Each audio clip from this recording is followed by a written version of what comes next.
You're watching MITV, McAllen Instructional Television.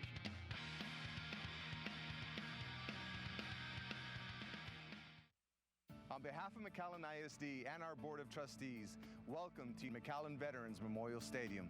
McAllen ISD is rooted in a long legacy of excellence. Our success is driven by our world-class staff and our outstanding student body. We hope that you enjoy the competition, and we wish all those participating the best of luck.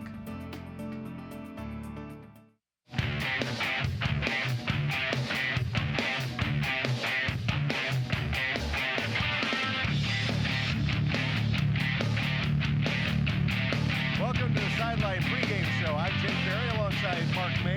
How you doing, Mark? Just fine. Excited about tonight's game. We are in week 10 of Valley, Texas football. You guys keep going through, but an important game tonight for La Joya and also for Nikki Rowe. Nikki Rowe trying to stay undefeated in district and set up a really nice matchup next week against McAllen Memorial. But tonight, La Joya. Yeah, and that's a team they can't afford to overlook. La Joya's coming off a big victory against Juarez Lincoln last week, held them to just 10 points. The same Juarez Lincoln team that scored 28 up against Nikki Rowe a few weeks ago, although Nikki Rowe won that game by 3, and a game that was a lot tighter than people expected. So Nikki Rowe certainly can't afford to look past this La Joya team tonight, which comes in with a pretty strong defense. They do have a great defense, and the last time they were here, they played against McAllen Memorial and played a really good game against McAllen Memorial. Even though their record is only 1-3 in district, they played a lot better as of lately, and especially beating their hometown rivals, Juarez Lincoln. Yeah, and they lost to Memorial 24-7, but that game was a lot closer than the score indicated. The Mustangs kind of broke it open there in the fourth quarter. So yeah, La Joya comes in. I think they're a team that does have some confidence despite 3 district losses. They're also playing a little bit with their backs against the wall. If they take a 4th district loss, they probably don't make the playoffs, because the best they could do is 3-4. You probably need a winning record to have a chance to get in. So they definitely feel they have to win tonight. For Nikki Rowe, playing a little bit with house money, so to speak. They're already in the playoffs, but I know, like you said a moment ago, they're excited about the chance to play for a district title next week against McAllen Memorial. Yeah, and they've already locked up the small seed #1. This is just to position themselves into that nice game next week. La Joya does have probably the tallest quarterback in 6A football that I know of right now. That's Irving Garcia. He's only averaging about 89 yards passing, but he can see over the defense. He poses a big threat because he has long strides, but we'll see tonight. They do average more yards rushing than Nikki Rowe. Yeah, they're about 2-to-1 passing to rushing, about 173 yards a game. So yeah, running definitely the forte for this La Joya team. So what are you thinking today? You thinking this is going to be a fast game for the fast game as far as we're going to get out of here in a reasonable time, or is this going to be a long game? Well, Nikki Rowe likes to throw that football. So yeah, I would expect the game to be about average. And Jesus Sanchez is going to be coming back from injury this week. Not sure if they're going to implement him into the offense just yet, but if they get a big enough lead, who knows what we might see there. Yeah, he could possibly come in. Also, Hector Ramirez was out last week, and he could possibly come in as well. And we can talk a little bit more about that on the other side of the break, too. Yeah, we'll be right back. When we come back, we've got some interviews and some more information for you.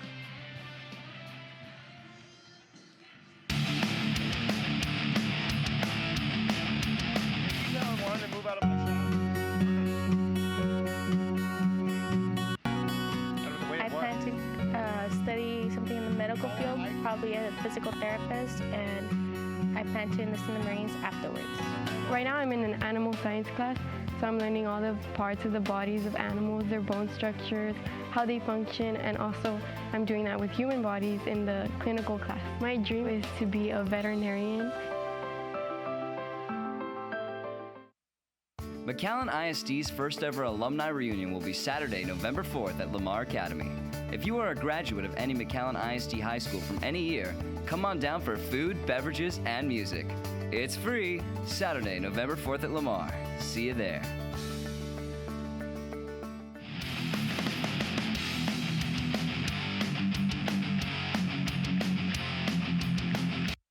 Welcome back to the Sideline Pregame Show. I'm Jake Berry, Mark May.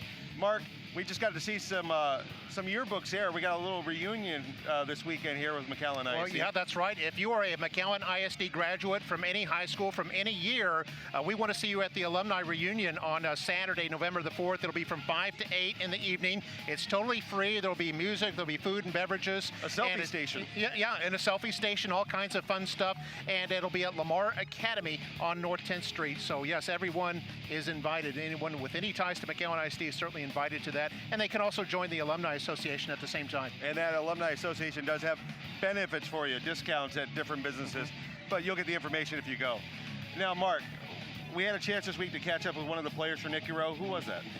So one of the offensive linemen that we spoke to, and they talked a little bit about that tough running game that Rowe has, and the pass blocking and all of that. Kind of interesting. So yeah, we have that interview. All right. We've accomplished one already, is to secure a place in our playoffs. And for this week is to work hard in practice this week and to secure this victory against La Joya. The team feels confident. We're working hard every day in practice, so we're just going to stay humble about this and hopefully get that W. The keys to the game is no offensive mistakes, no penalties against ourselves. That really hurts us. Just execute all of our game plans and we'll be good.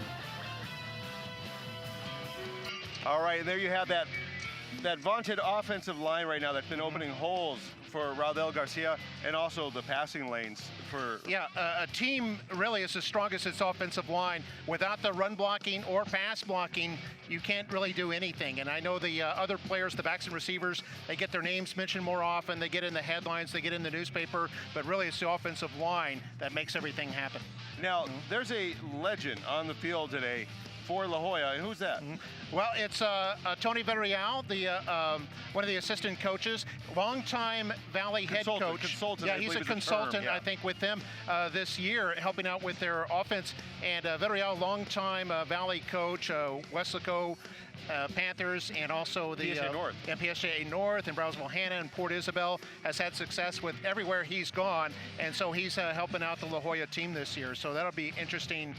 He adds a lot of wrinkles to their offensive attack. Yeah, it'll be interesting what they do tonight, see if they are able to progress like they have over the past couple weeks. But when we come back from the break, we'll have our final thoughts and a little bit of information about volleyball.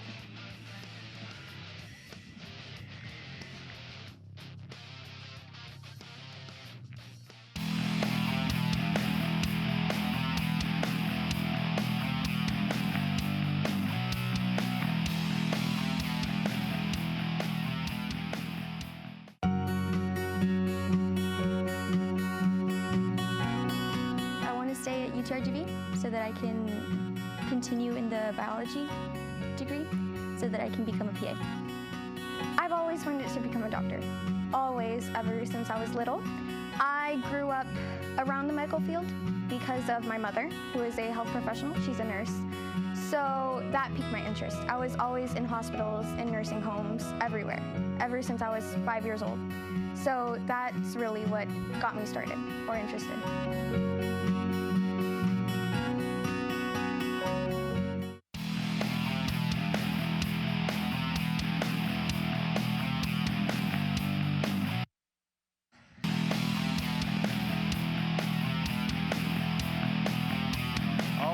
Back with the Sideline pregame show. Mark, final thoughts on tonight? Well, I think for Nikki Rowe, they want to get off the blocks early. They want to have their passing game working for them. There's not a lot of wind tonight, so I think no matter which direction they're going, they can do it. Certainly their top target is number 1, Adrian Bernal, leading receiver in the district. Rodel Garcia and Bernal leading the team in touchdowns, so look for them to get a lot of carries tonight. Also, Alex Anzaldua has really been a spark for them off the bench. Angel Rodriguez will start tonight as a wide receiver, so he'll be doing double duty on defense and on offense, along with Noe Ramirez plays offense and defense, and those two have been really strong for the team this year, scoring a lot of touchdowns, but also playing some tough defense. Yeah, we'll have to see if Rowe's defense can stop Villarreal for them. If they are, then I think this might be a fast night for us. Yes, indeed. And I want to give a shout out to the Nikki Rowe Lady Warriors volleyball team as well. They've got an area round playoff tomorrow, Saturday, November 4th, against the San Benito Greyhounds. That'll be at noon in San Benito. So we encourage everyone to go out there and support the Nikki Rowe Lady Warriors and wish them the best of luck in their quest to make it to the regional tournament, which will be next week at Nikki Rowe. Yeah, and you can go to the early game at 12 o'clock, the 4 o'clock game, and then you can go to the all-school reunion at Lamar Academy. Remember, selfie stations, free food. There'll be some videotaping where you can share your story, your favorite memory, favorite teacher, how the district had an impact on you. We'll have a video station for that. We'll have some photos and things like that. The selfie station with the mascots will be there, and free food, free beverages, and music. So it's going to be a fun time there at Lamar Academy. Yeah, all the cool kids are going to be there. We expect to see you there also, and we expect to see you after the game for the sideline pregame show or postgame show.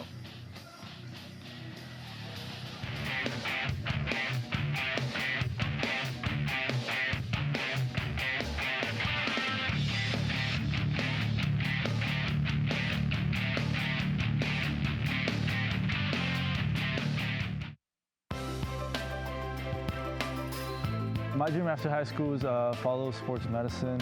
I dream to study kinesiology and hopefully become a physical therapist one day.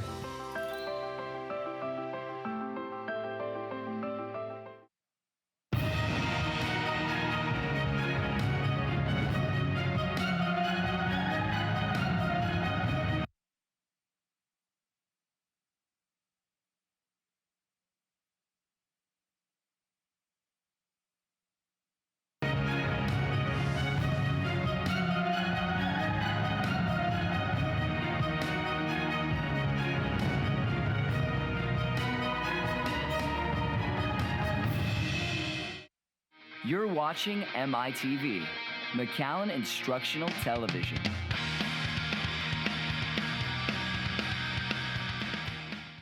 Time for another edition of Football Night in McAllen. Tonight, it's the Nikki Rowe Warriors taking on the La Joya Coyotes.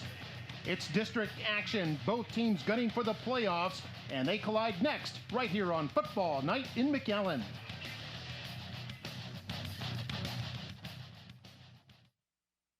It's the October Red Tech sale going on now at Gonzalez Furniture. Now save $400 on a beautiful 5-piece transitional style bedroom set, now only $899. And take advantage of 4 years, no interest. Plus free valley-wide delivery. Gonzalez Furniture, your discount furniture store.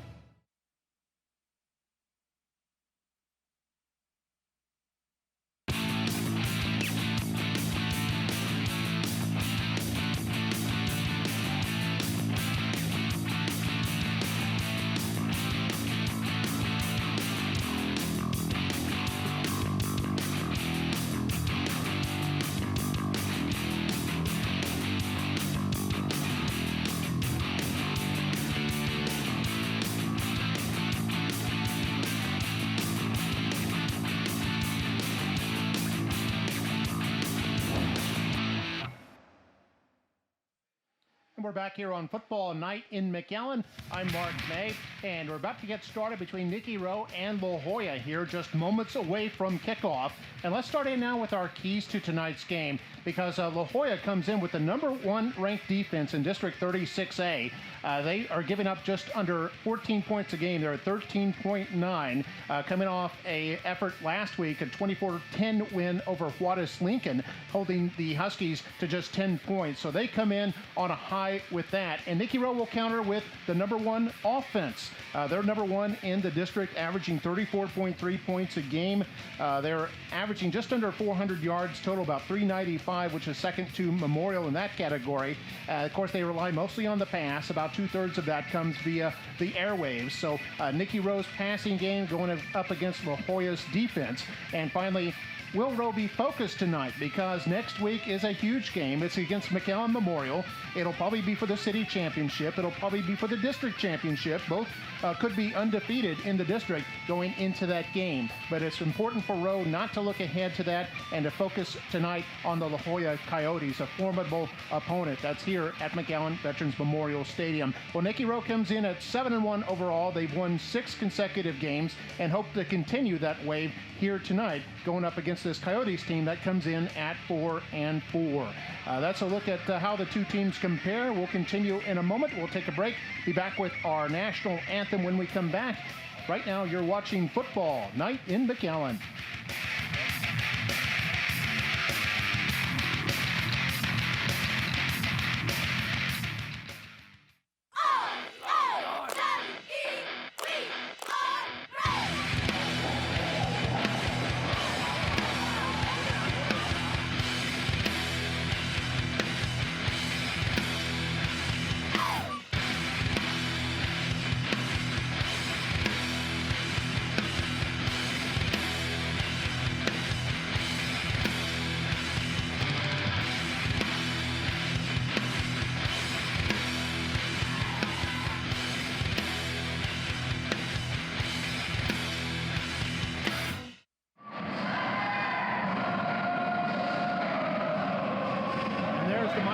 Nikki Rowe marching band, and a few things stir the blood as much as hearing that tomahawk performance that they do in the breezeway underneath the home bleachers.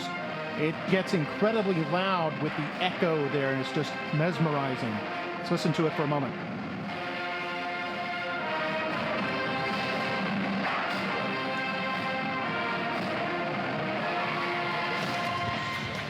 All right, it's going to be the La Joya Coyotes tonight against the James Nikki Rowe Warriors right here at McAllen Veterans Memorial Stadium.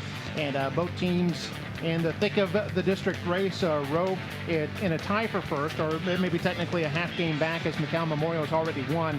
And the Mustangs are 5-0 in the district. Warriors come in at 4-0. And La Joya is 1-3 in the district. La Joya needs to win out to have a chance at the playoffs. 4 district losses would knock them out. So I'm here with my partner, Mario Reyna, up here in the booth. And they're playing the alma mater as we speak. And Mario, some of your thoughts on tonight's game?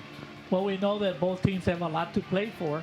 We know La Joya, they have to win it or the season's over. And in one of our keys to the game, Mark, we talked about Rowe needing to be focused, because we know they might be thinking about the Mustangs next week, where if they win this game, they both come into this game undefeated. So they got to be careful for that. So it should be an exciting game. And we see La Joya right there. They'll be wearing the white pants and the white jerseys tonight with the red numerals and red stripes. And it'll be Nikki Rowe in the Kelly green jerseys with the gray pants and the silver helmets. And you see the Rowe helmets lined up on the field right now. It's a great shot there.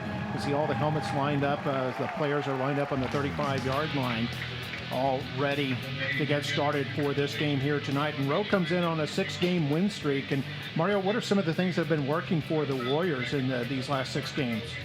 Well, I think what's happened for them, Mark, is that they balanced. They're balanced on offense. We know they come in here ranked number 1, but their defense comes in ranked number 2. So they've been playing a balanced attack, and they have real good athletes on offense. They can throw Bernal at you. They can throw Raudel Garcia on the ground. And Jonas Ortiz, the sophomore, has done a real good job at quarterback. So they're real difficult to defend against. And so that's one of the things that has made them a little bit successful. And we're about ready for the national anthem right now. It'll be Miss Ashley Alvarado who will be singing it. She's an all-state choir member last year and likely to be all-state once again. She's a senior from the Nikki Rowe Choir, and she'll be singing our national anthem here in a moment. There you see the ROTC cadets under the direction of the instructors Major Rufino Herrera and Sergeant First Class Edwin Frades. They are standing at midfield right now with the U.S. and the state flag. And now we'll have the national anthem.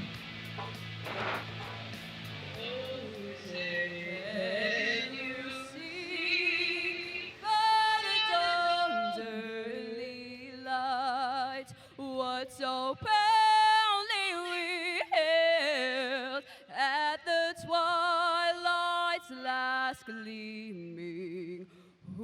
broad stripes and bright stars through the perilous fight. O'er the ramparts we watched were so gallantly streaming, and the rockets' red glare, the bombs bursting in air, gave proof through the night that our flag was still there. Oh, say does that star-spangled banner yet wave o'er the land of the free and the home of the brave.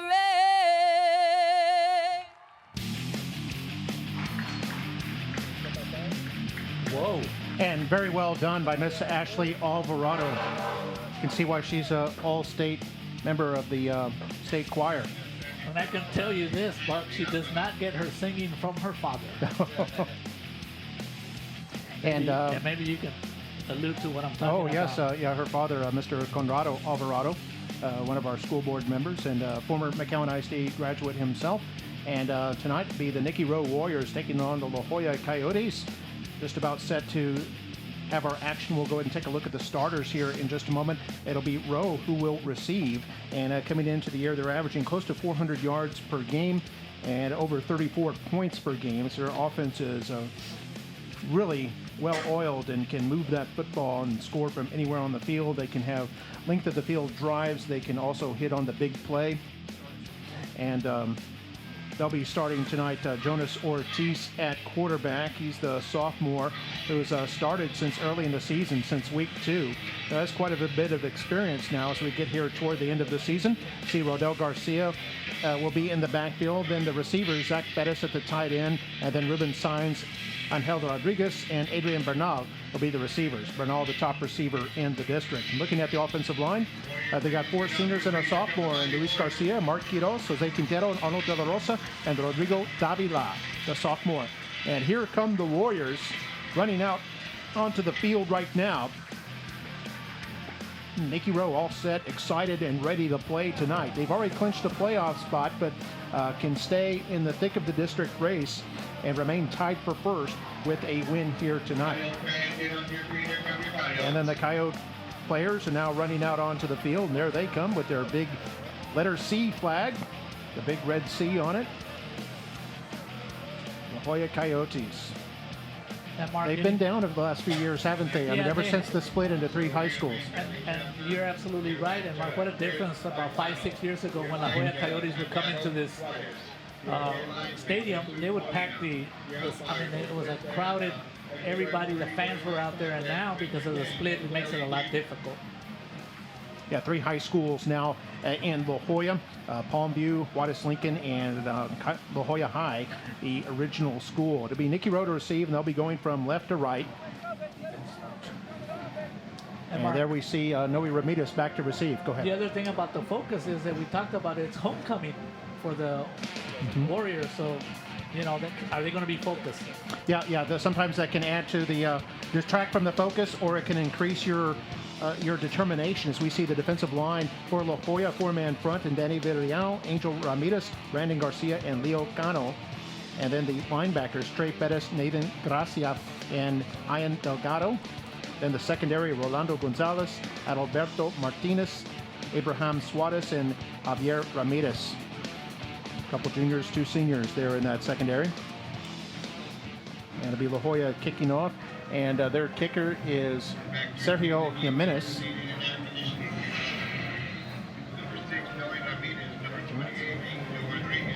And there we see Angel Rodriguez back to receive this kickoff. Chris Neal also out there on the special teams.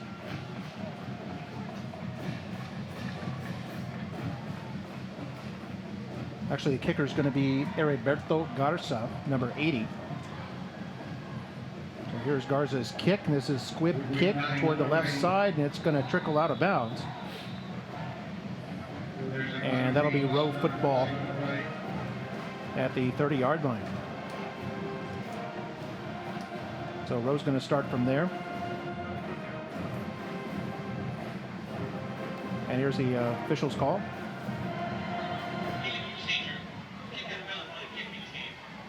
Ball be marked 5 yards back, re-kick. And our referee is Butch Hotelling. Oh, usually teams will take it at the 30, but Rowe elects to have them re-kick as we take a look at the game officials, Mario. James Hotelling, a.k.a. Butch Hotelling, and Moises de Anda, Jesus Molina, Santiago Juarez, and Cristobal Pizano. Well, a good crew from the Rio Grande Valley chapter. The referee in the white cap. And Garza backed up now at his 35-yard line. He'll be kicking off from there. So we see Adrian Bernal is back to receive.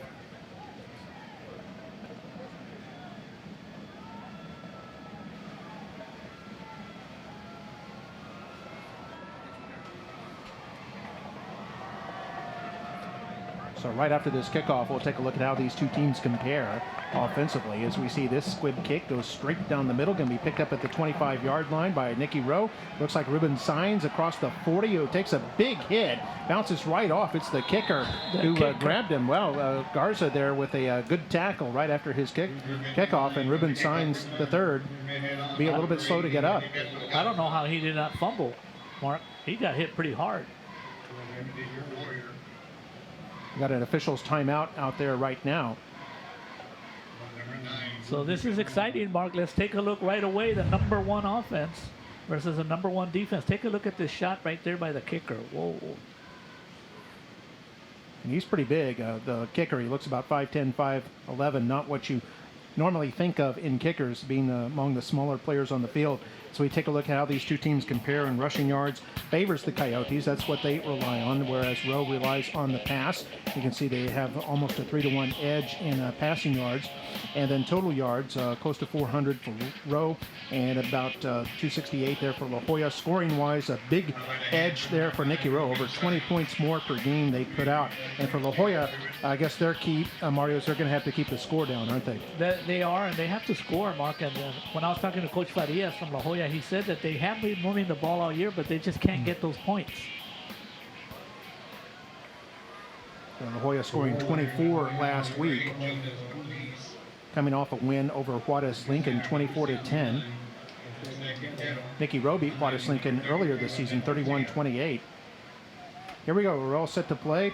Nikki Rowe has the football at their own 43-yard line. Going to hand this off to Rodel Garcia, and he's tackled by Trey Pettis, the linebacker, after a 3-yard pickup. And Rodel Garcia comes in here with 12 touchdowns, 72 points, Mark. He is scoring a lot of points. Came in here tied for first, but I don't know how Campbell Spates did yesterday. So it'll be second down, officially 8.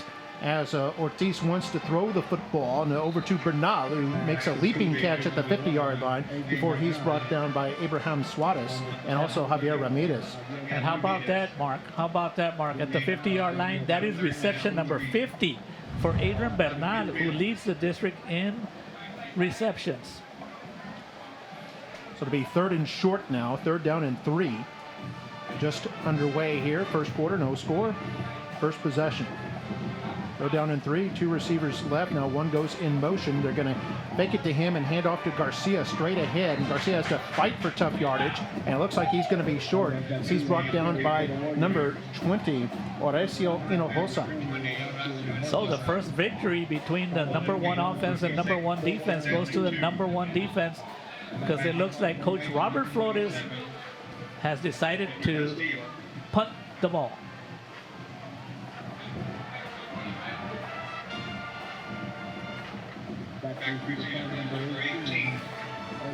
And back to receive this punt is Irving Zamora, a junior defensive back. And Edgar Castillo getting ready to punt the football. There's the snap. A high kick. This is going to force the receiver back, Zamora. And Zamora still running for his life back at the 10-yard line. Now turns the corner up to the 20, hurdles a man all the way up to the 25-yard line.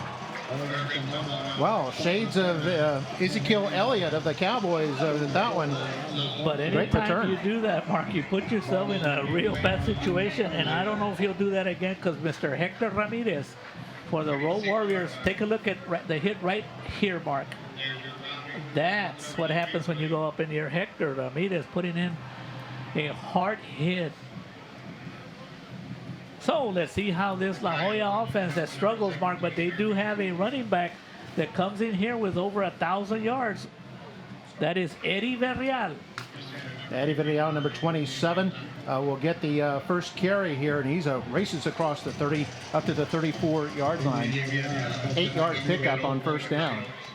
Brought down by the defensive end, Miguel Macias. Also helping out on the stop was number 33, Josiah Alonso. You see Macias right there on the right side of your screen, lining up on the three-point stance. Quarterback is Irving Garcia. We talked about how tall he is. Well over 6 feet tall. It's going to hand off to Villarreal again on second down, and he has enough for the first down up to the 39-yard line. Number 35 for the Warriors coming in there to help out on the tackle, George Barrera. Jorge Barrera has had quite a bit of action lately. He made a lot of plays against McAllen High School. And Mark, getting back to Irvin Garcia, the quarterback for the Coyotes, he's about 6'4", good-looking prospect. He's also a baseball player, but he's going to concentrate, I do believe, on football because he has a potential for a college scholarship in football. That's a 1st and 10 for La Jolla. They're going to hand this off. Again, Villarreal, big hole up the middle, into the secondary, first down and more, crosses midfield, now to the 40, and down to about the 34-yard line before Eric Puente catches up with him, but a big run there for the running back there for La Jolla. Eric Puente, the captain, coming in there. But so far, Eddie Villarreal is showing you why he comes into this game with over 1,000 yards. Even the quarterback came downfield and hustled Irving Garcia and helped out in blocking.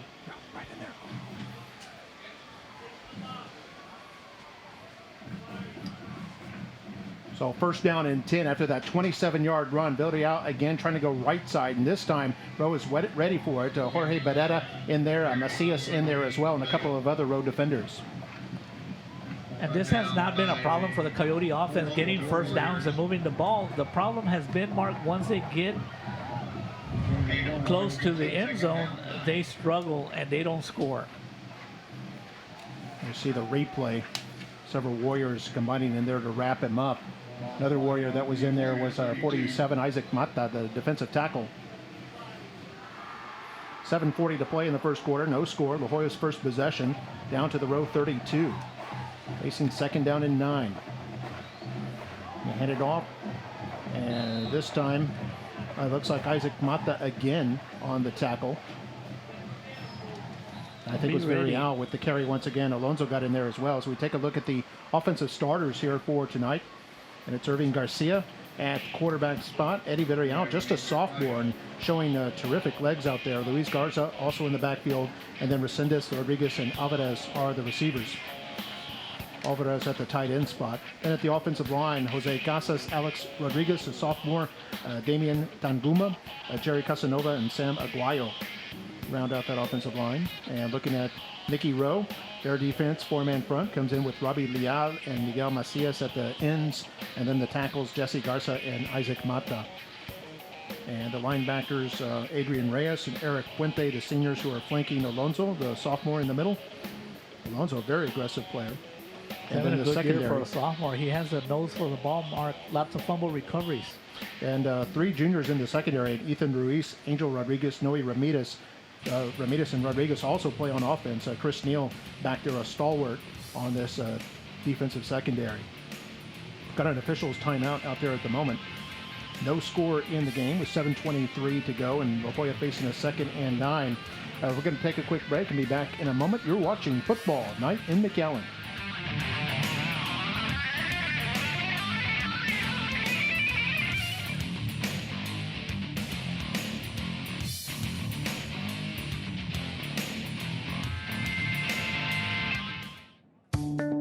Your child is family. Embraced with academic rigor, life skills, and enrichment, our students earn college credit, associate's degrees, licenses and certifications, and advanced diplomas. McAllen ISD. Back here on Football Night in McAllen, and Mark May with Mario Reyna.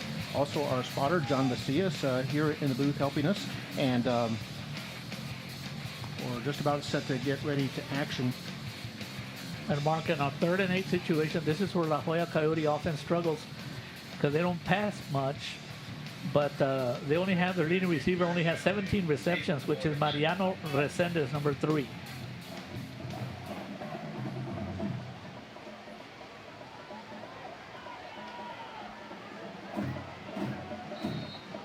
So here we go. Referee's blowing the whistle. Back to action now. Clock starts to run. Garcia barks out the signals. 3 men on his left as he looks to throw to the left and fires away, and it looks like a diving catch. No, it's going to be incomplete. Going to say he trapped the ball. It's intended for J.R. Rodriguez. And it'll be up 3rd down and long. The throw was a little bit low. Rodriguez was open. Good job by Noe Ramirez, who was there defending. And if the ball is in the 31 mark, you don't get much out of punting in this situation. So I'm pretty sure the Coyotes are going to go for it. And they are. 4th and 8. Interesting call here in the middle of the first quarter. They've got the ball at the row 31-yard line. A shotgun snap to Garcia. Wants to throw. Going to let it go over the middle. Man is open. Caught at the 5. And then falls into the end zone for the touchdown. That's Robert Torres on the catch. Great play there by La Joya. They rarely go to the air, averaging less than 100 yards a game, but that time they did, and it was pay dirt for La Joya. 32-yard strike to Torres. And check this out, Mark. The stats show that this is only the 2nd game that Torres is playing, and that is only his 3rd reception of the year. Wow. He got open on a post route, caught the ball at the 5, and then was able to get across the end zone for the touchdown.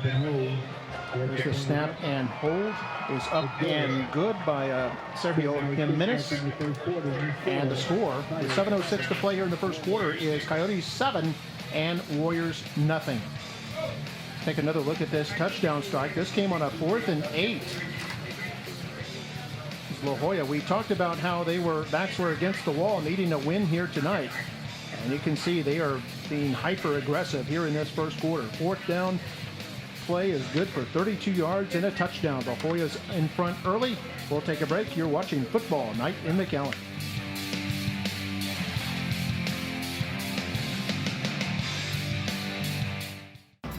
We love a good game, but here at Bogus, we don't believe in games and gimmicks when you're buying a new vehicle. Just real deals, friendly service, and fair prices. It's better at Bogus, in Harlingen, in McAllen, and always at bogusford.com. Back here on Football Night in McAllen, that scoring drive for the Coyotes, 74 yards in 6 plays. The big one, of course, a 4th down and 8 completion for 32 yards from the quarterback Garcia to Robert Torres. And you know, Mark, sometimes when you lose a game, you can still win the game. And a couple of nights ago when they played, a couple of weeks ago when they played the Coyotes against the Memorial Mustangs, they didn't win the game, but they held the Mustangs down for the lowest output of the year, and they got a lot of confidence. And then the following week, which was last week, they won that 24-10 game. So they're coming in here with 1 victory. They got the momentum on their side, no doubt about it. And here's the kickoff, going to take a big bounce all the way. Oh, just goes out at about the 1-yard line. Almost made it into the end zone for a touchback, but it goes out, and that'll be a 5-yard penalty. Let's see if they elect to push it back or take it at the 30. On the kicking team, kick out of bounds. 5 yards back, re-kick. Second time that's happened to the Coyotes here this evening.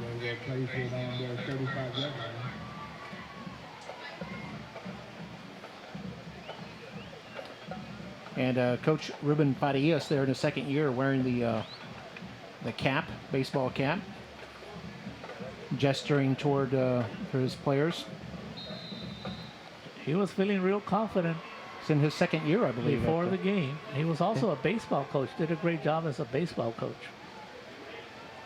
Both head coaches, in fact, in their second year, the head of their respective programs, Robert Flores of Nikki Rowe, Farias at La Jolla.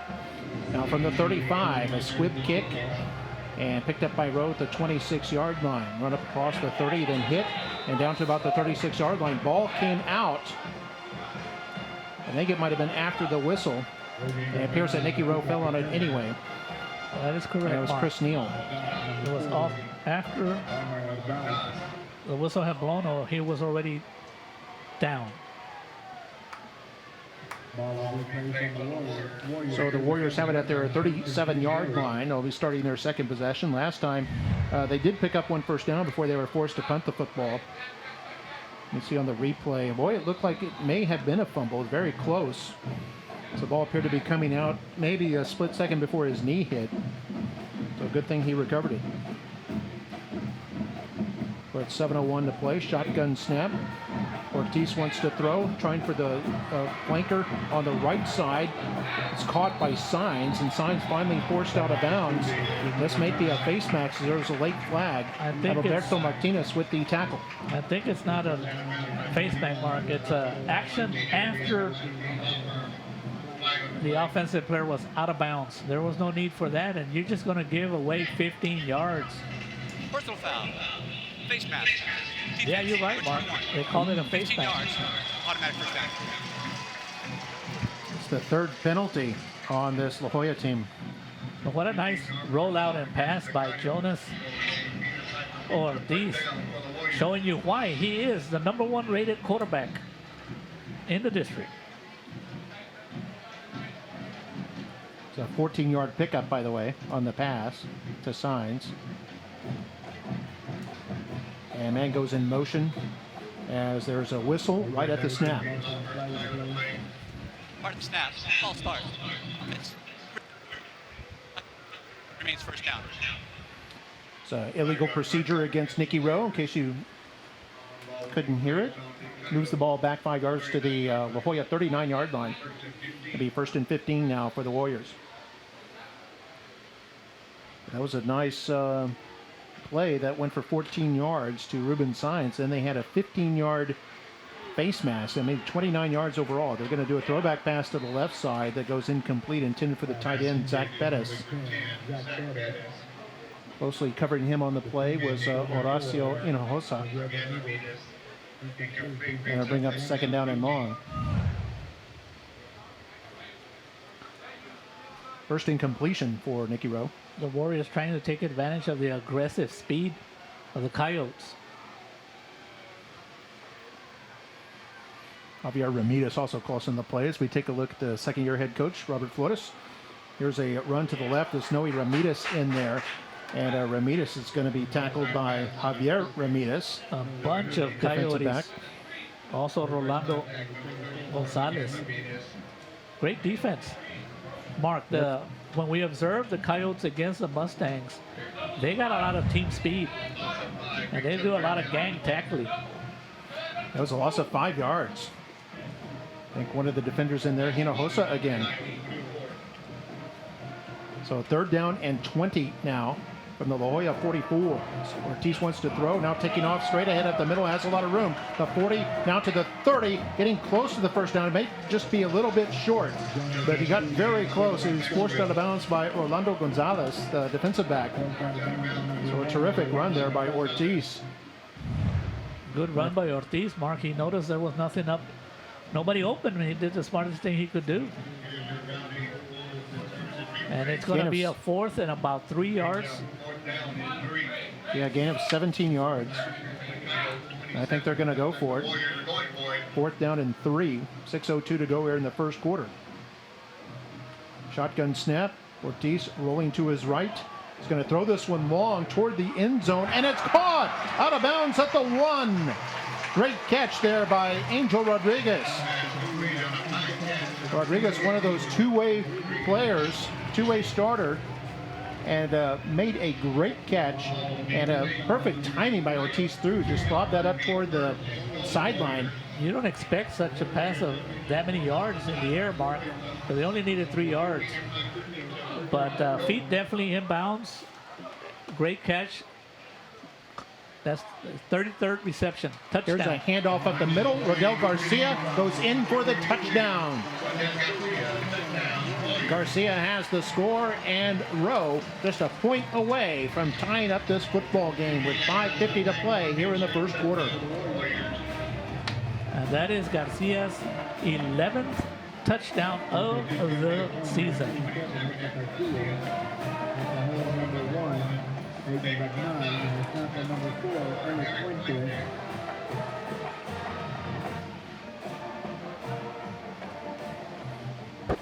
They'll be out there for the extra point. It'll be Adrian Bernal to hold Edgar Castillo.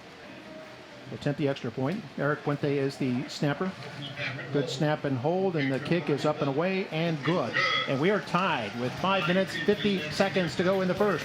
We're tied at 7. And Castillo now, Mark, is 30 out of 35 on extra points. Oh, excellent. And we're going to take a look at the pass on 4th down that set up the short touchdown. Right here, this was on a 4th and 3. And you can see a great catch made by Angel Rodriguez at the 2-yard line. A great route. Yeah, that set up this run here by Rodel Garcia. The handoff and was able to dip and dodge and dart his way into the end zone for the score. We're all tied at 7 here in the first quarter. Football night at McAllen will continue in just a moment.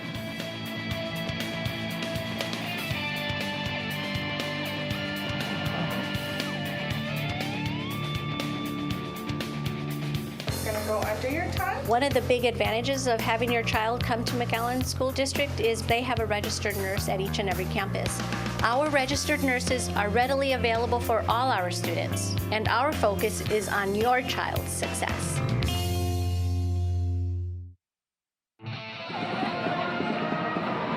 In McAllen, Nikki Rowe's band is in full swing. Congratulations to them on a Division I rating at Big Skin middle of October. And the kickoff, by the way, goes out of bounds. And this will be another flag. We've had 3 kickoffs go out of bounds in this game.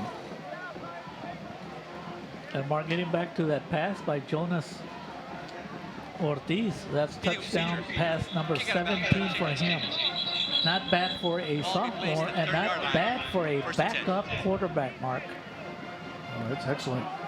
We see there the Juliet's dance team from La Jolla. You got it, Mark. I thought you were going to forget who they were. So far, in all the years I've been here with you as your partner, you always know what the dance team's name is.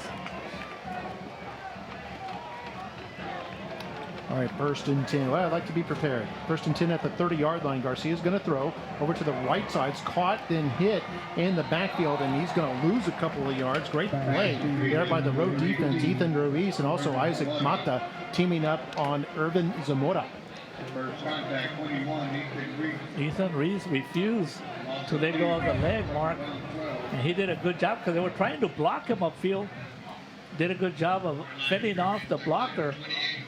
And the other 2 defensemen came in to finish him off. I see Isaac Mata in there. Running all the way over from his defensive tackle spot to help on that one. 2nd down and 12 now. So they lost yardage on that completed pass. Going to hand it off now to Eddie Villarreal, the sophomore running back around the right side. Now cuts back into the middle across the 40 up to about the 43-yard line. He has a 1st down before Adrian Reyes pulls him down from behind. 15-yard pickup and a 1st down. It's hard to believe that Eddie Villarreal is just a sophomore, Mark. He's got a good instincts. The play was not meant to go in the direction he went, but he noticed there was nothing upfield, so he goes to the outside, and then that cutback got him an additional 7 to 8 yards. Also in the play was Angel Rodriguez helping out Adrian Reyes. We're just shy of the 43, 4.5 minutes to play here in the first quarter. Both teams are on the board, tied at 7. Handoff Villarreal at the middle. Actually, Garcia's going to keep it around the right side, crosses midfield. A flag goes down as he crashes down to the row 42-yard line. Eric Puente wrestling him down. And there is a flag, and this play might come back, Mark, but anytime a quarterback does such a good job that he even fakes you out, that means he has good hands, good hand motion. That was a good call by La Joya. They had run it to Villarreal several times and then faked it to him. Block in the back. Offense, number 3. And these are the penalties that hurt, Mark, because sometimes it's a penalty that didn't even influence the play. It could be one that he was already past where the penalty happened. And it's unfortunate.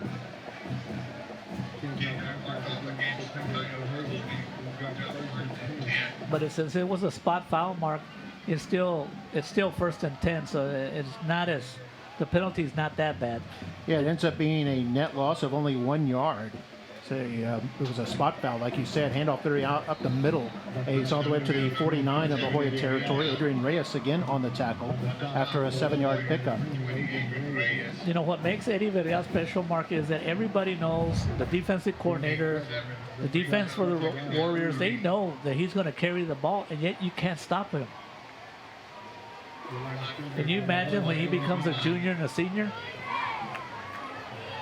He's going to be one of the strongest backs in the district the next couple of years.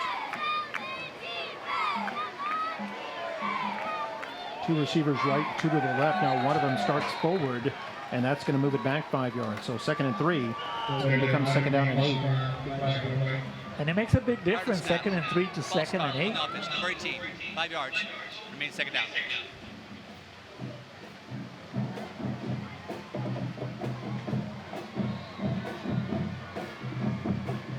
Butch telling right there on the screen. I actually officiated a lot of games with him, but I've officiated more basketball games with his dad, who was a great official. He passed away, and he's in the Rio Grande Valley Sports Hall of Fame. So the road cheerleaders, they're on the sideline. Handoff, fake it to Villarreal. Actually, Garcia wants to keep it across the 50, racing straight ahead into road territory to the 40-yard line. Puente on the tackle once again, but not before he picks up a 1st down. And there's another flag. Nice fake, nothing fancy, just right up the middle. Blockers out in front, led by Sam Agallo. Offense, number 52. 10 yards from the spot foul. Remains 2nd down. Another spot penalty, Mark. Yeah, block in the back.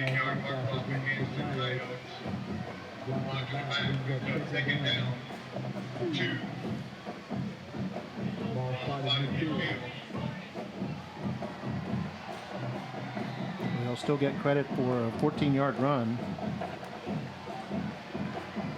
But it remains 2nd and 2 now after the 10-yard penalty.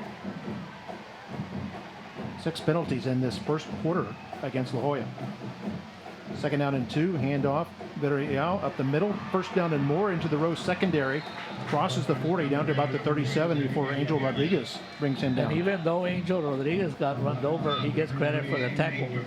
But it's not good anytime you have your safety making tackles. That means that the offensive line for the Coyotes is doing an excellent job of controlling the line of scrimmage. We've got an officials timeout right now. It's La Joya having great success with this running game here, and boy, 3 times they were, or twice they were, had long runs that were pushed back, and still they persevere, end up getting the 1st down. We're going to go ahead and take a break with our score tied at 7, 2:56 to play here in the first quarter, and you're watching Football Night in McAllen.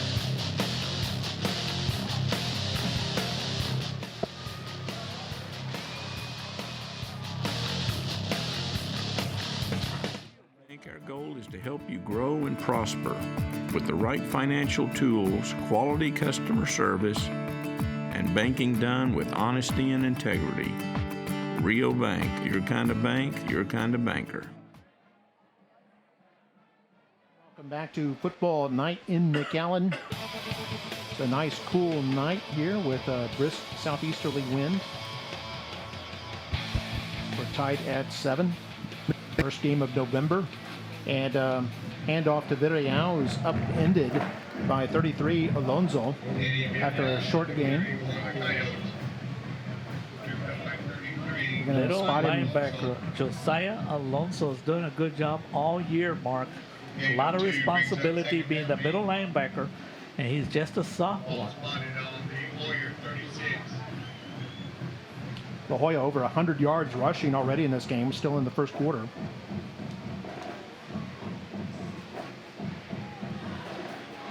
And this game so far playing out the way I think La Joya would want. They're getting these slow, methodical drives going, keeping the score low. Hand off to Real at the middle, hit right at the line of scrimmage. That's Badetta who's got him along with Mata and Puente. Good play there by the Rowe defense to fight off their blocks and smoke that one out. The Rowe cheerleaders like what they saw.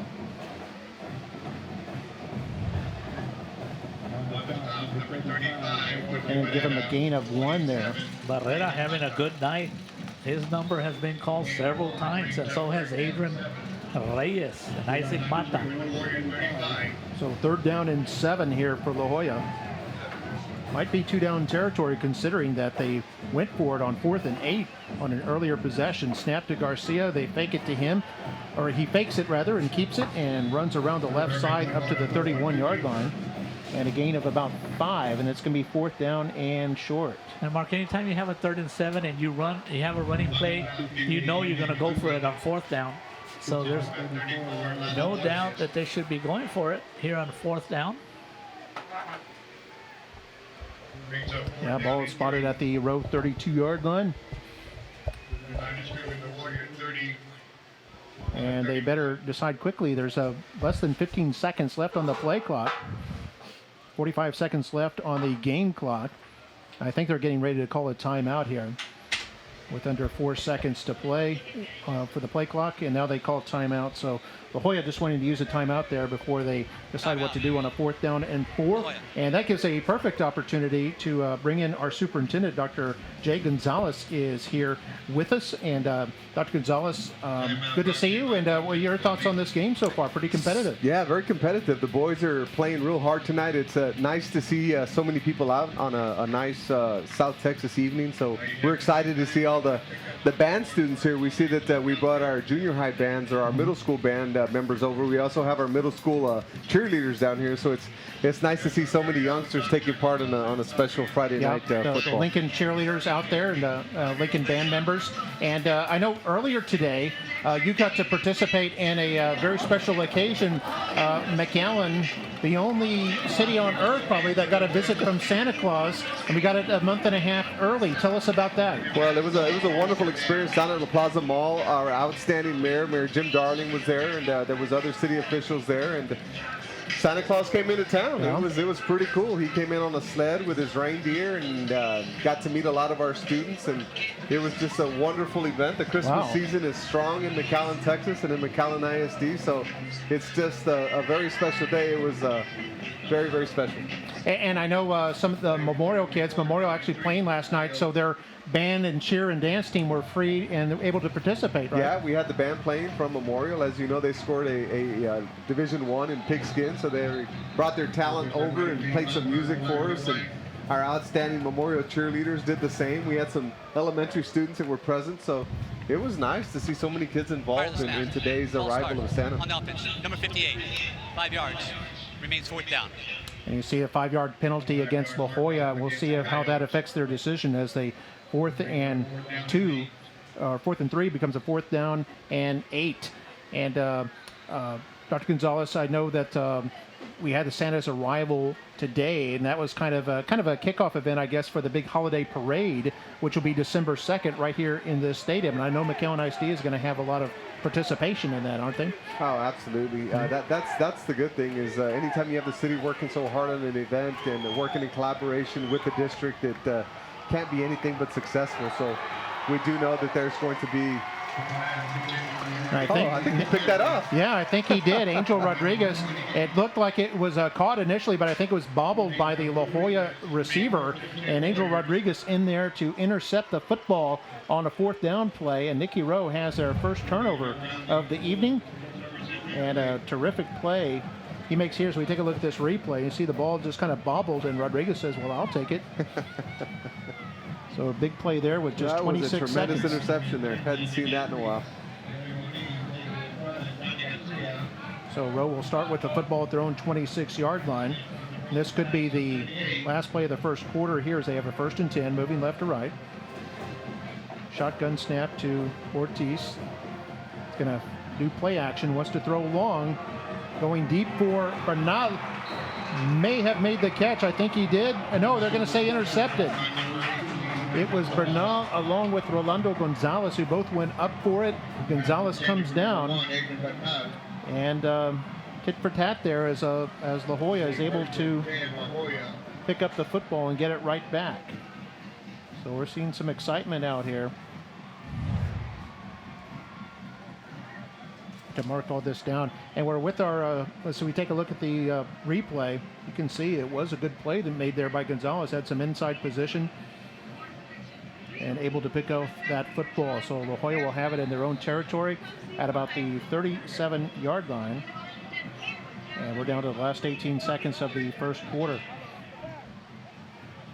And it's a handoff. Vidrial up the middle, has big room up there, crosses over to road territory to about the 49, and a gain of 14.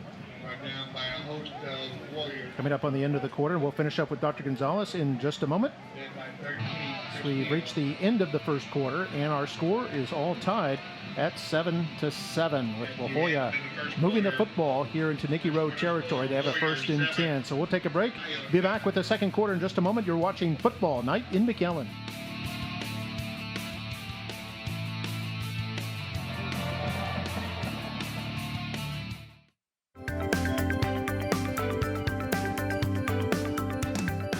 My dream is to be a nurse and work in the labor and delivery field.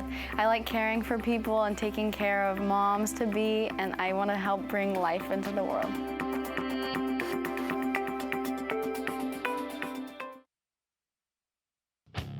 Ball spotting midfield. Night in McAllen, teams have switched ends. So La Joya now going from left to right. They got a 1st down, hand off to Vidrial, trying to bounce it outside, now cuts back in and gets down to about the Rowe 46-yard line, a gain of 5 on the play. And Dr. Gonzalez, I know earlier this week you were able to speak to a special group called the Friends of IB, of the International Baccalaureate Program. Can you tell us what that group is and how that went? Well, one of the things we're very, very proud of our IB program here in McAllen ISD, and we have great parents that support the program, and we have a group called the Friends of IB that play an integral role in ensuring that the program continues to run at a quality level. It's a great group of supportive parents, and took some time to meet with them along with some of their board members and answer some questions, tell them a little bit about where we were with the IB and how proud we are of where we're at. So it was at the Chamber of Commerce, and it was nice to have an opportunity to break bread with our community members and answer questions that they had about the program. And anytime I have an opportunity to meet with parents, it's always special. And this meeting was no different with the Friends of IB, which is essentially a group of parents that play an integral role in the success of our program.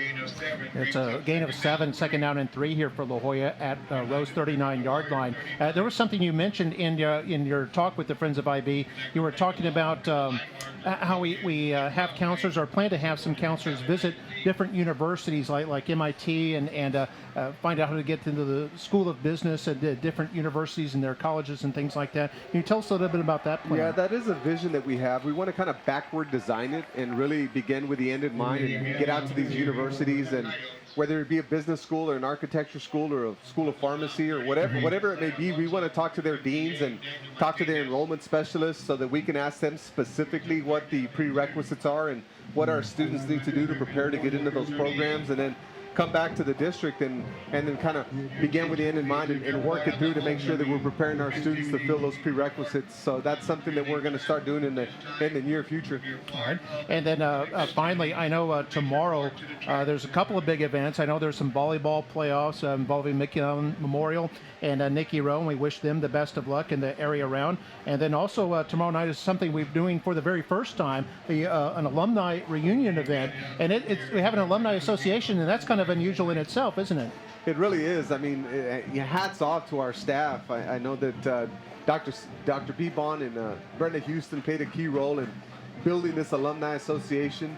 And we have over 200 members now, and we're very proud of that. It's the first year we put an alumni association together, so we're confident that we're going to have a good turnout tomorrow, and we're excited. It's going to be at Lamar Academy. I believe it starts at 5 or 6 5 o'clock. Yeah, about 5 till 8. So 5 to 8, we're excited. So if you're a graduate of McAllen ISD, please join us at Lamar Academy. And we just want to leverage our alumni because we know that we have a lot of our graduates that are doing great things across the world, and we just want to leverage that and have them pay that forward with our students that are here and create a tradition to be to create a very strong alumni association. Yeah, and have them share their stories. Absolutely. I know, and all of that, and they can help. That generation can help inspire the current generation of kids who are out there. And by the way, there was a 15-yard penalty that moved it all the way up to the 21-yard line, and it's a 1st and 10 as they hand off to Villarreal straight up ahead, breaks a tackle now at the 10, a cut at the 5, and he goes in for the touchdown. A 21-yard run there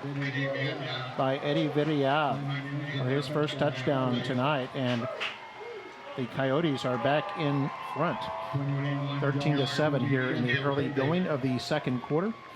And Dr. Gonzalez, I guess we'll let you go. I know that it'll be exciting tomorrow night, 5 to 8, the alumni reunion. I know it's free for anybody from McAllen ISD is welcome to come. Right? Yep. Okay, thank you very much, sir.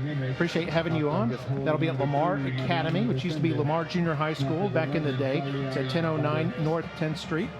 And again, it's free for anybody. You can even join the Alumni Association. Joining the Alumni Association itself is also free, so you can't lose with that. By the way, the extra point by Sergio Jimenez is good, and our score now is La Joya 14 and the Coyotes 14 and the Warriors 7. Take another look at the touchdown here.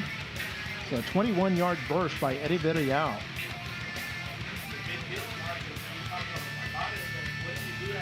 Turnover. And when you turn them into points, that's what's important. And La Joya back in front, 14-7. We'll take a break and be back in just a moment.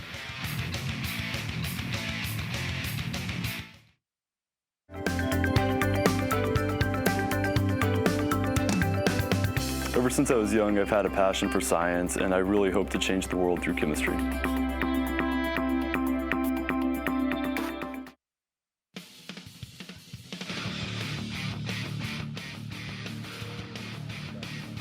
And back here on Football Night in McAllen, that scoring drive by the Coyotes, 63 yards in 5 plays, set up by a Rolando Gonzalez interception.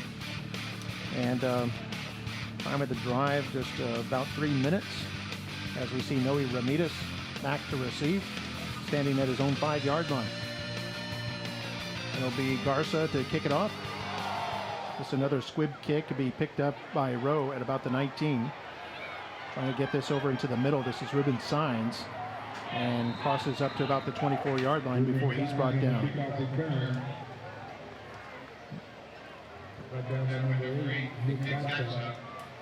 So far this game going the way I think La Joya wanted, keeping the score low and being able to make their ground game effective, Mario, and score some points. They have, Mark, and they come in here with momentum on their side. A lot of excitement, you could tell. While they were warming up, they were real excited. The kids were running up and down. And Robert Flores also indicated that this is not a team that had only won one district game. Yeah, they've been competitive, even though they had lost 3 of their 4 district games, as Rodel Garcia gets the handoff and is brought down by Javier Ramirez after a short pickup. And we know that the Mustangs, McAllen had run over all the teams, but they did struggle against the Coyotes. Under 9 minutes to go in the second quarter.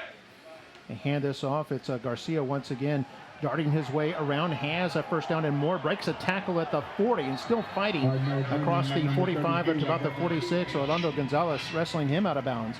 Determined running there by the senior running back. Excellent running by Rodel Garcia.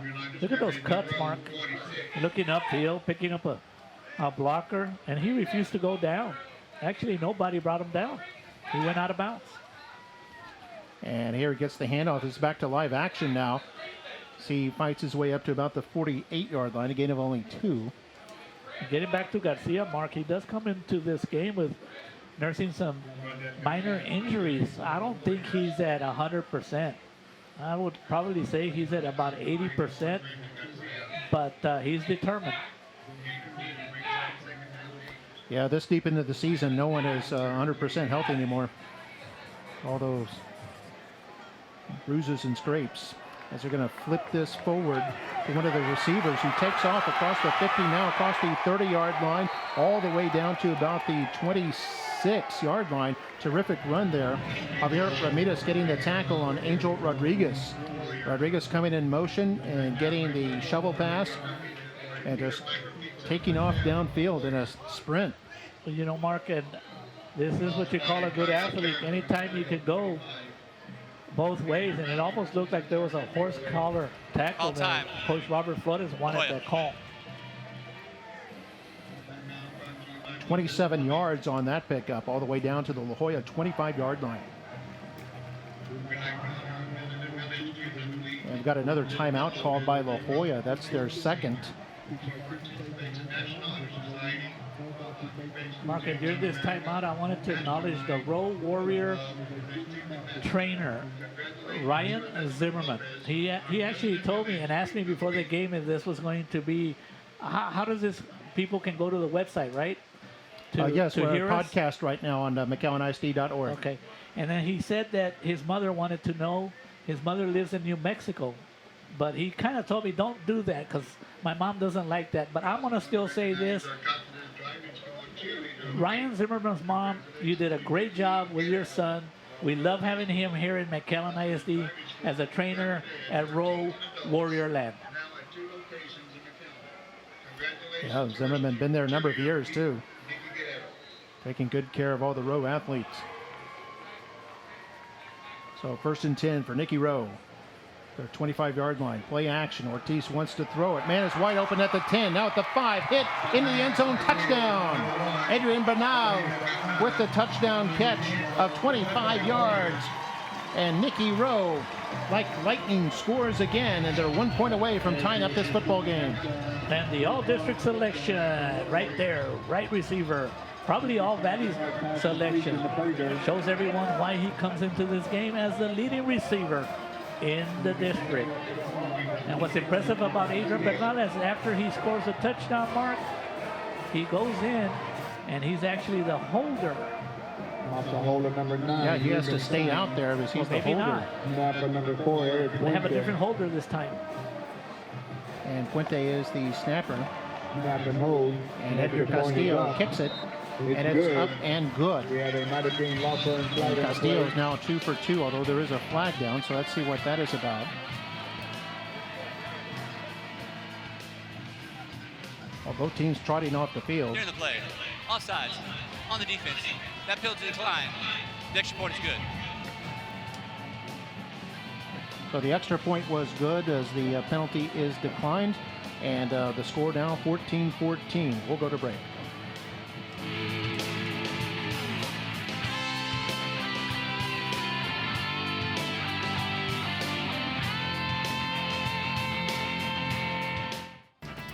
Ever see a vehicle advertised at a price you want and you drive over to get it and it's gone? Don't fall for those gimmicks. Bogus will give you a real deal and 2 locations right here in the Valley. Come see for yourself. It's better at Bogus.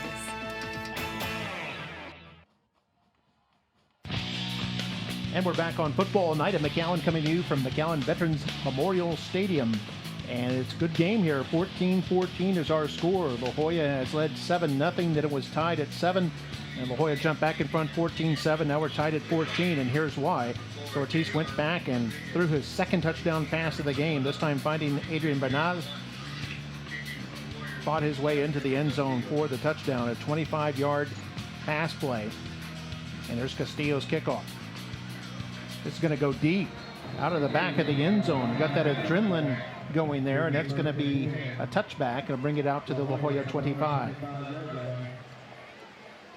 Mark, earlier today I spotted the Lincoln Middle School cheerleaders.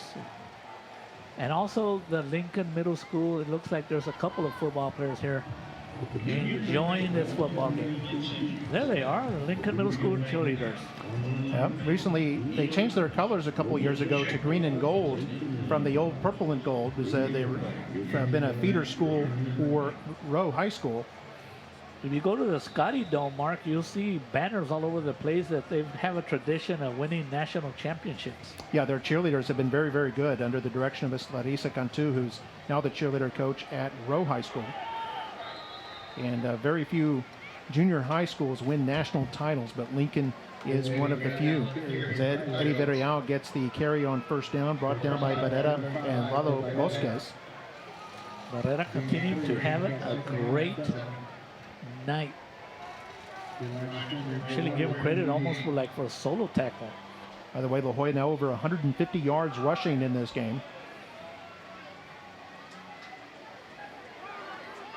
And we've got a tie score with about 7:13 to go before halftime. We have some great cameras, Mark. I see that they were on the scoreboard. Wow, great camera work. And Garcia's going to fake it and keep it this time. Quarterback around the left side is hit after a good yardage up to about the 38, brought down by Angel Rodriguez, who has a touchdown catch tonight and playing double duty on defense, got that tackle. But it's a first down for La Joya after a 10-yard pickup. What a good combination of Villarreal and Garcia.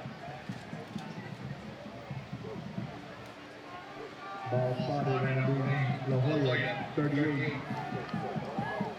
Well, they'll be at the 38-yard line. Now under 7 minutes to go. Clock is running.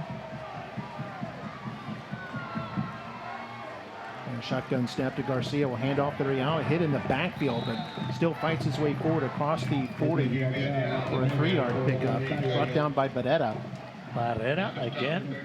But a couple of Warriors were in the backfield. See if we can see who got back there.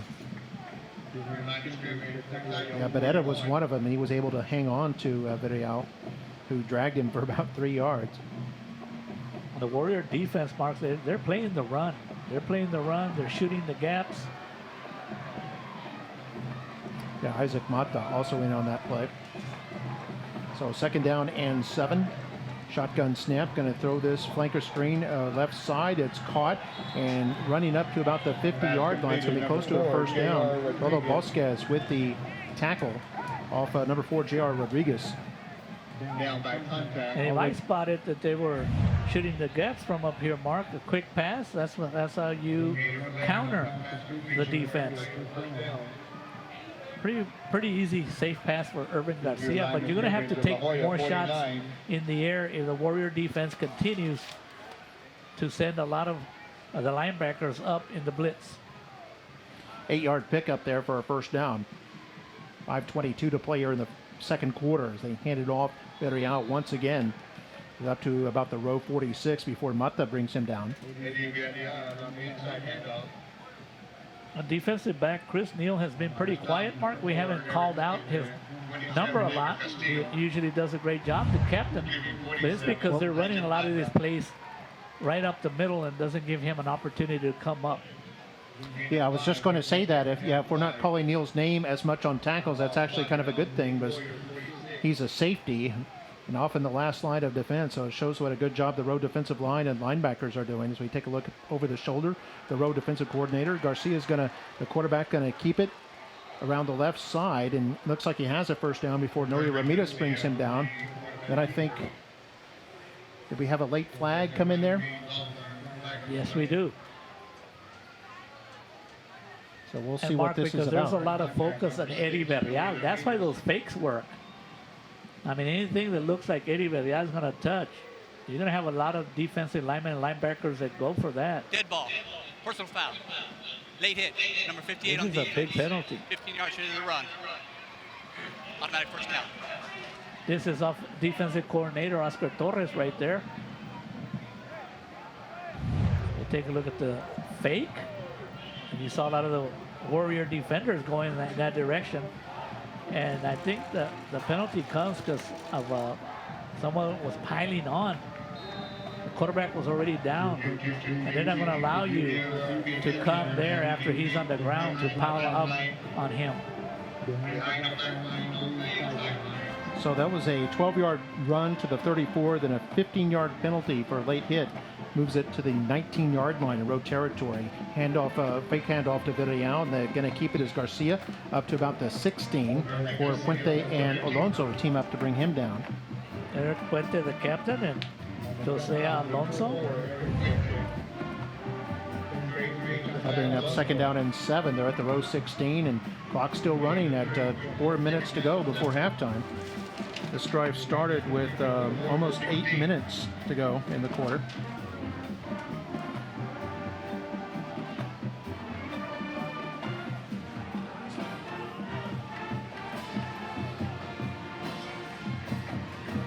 Play clock down to 5 seconds. So the team is lined up, and Garcia gets the snap, handoff to Villarreal. And Villarreal dances his way across the 15 to about the 13, a gain of 3, and a bring up third down. Daniel Martinez also in on the tackle. And the captain, Eric Puente. We have to call out Daniel Martinez. Remember, you know why, right, Mark? Oh, yes. Our sandwich place over there, the dad gives us an extra cookie or something anytime we give credit to his son. Yeah, Daniel Martinez in there right now, defensive tackle. And it's third down and 5. 3 minutes to go. Coyotes 1 for 3 on third down.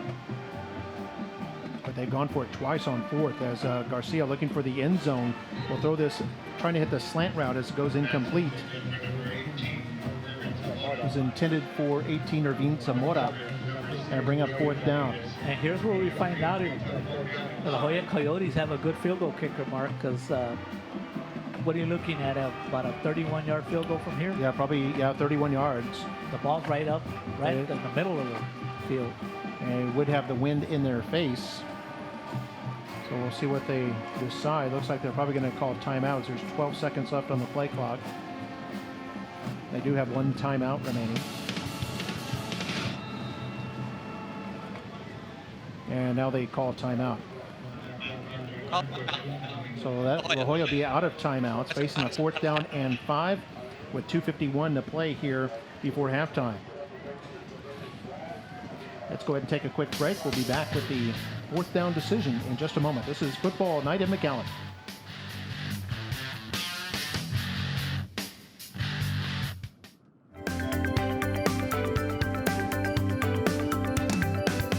I want to attend medical school so that I can gain a specialty in anesthesiology and help people go through any problems or issues that they're going through, and just kind of immerse myself in the scientific study and learn more about it.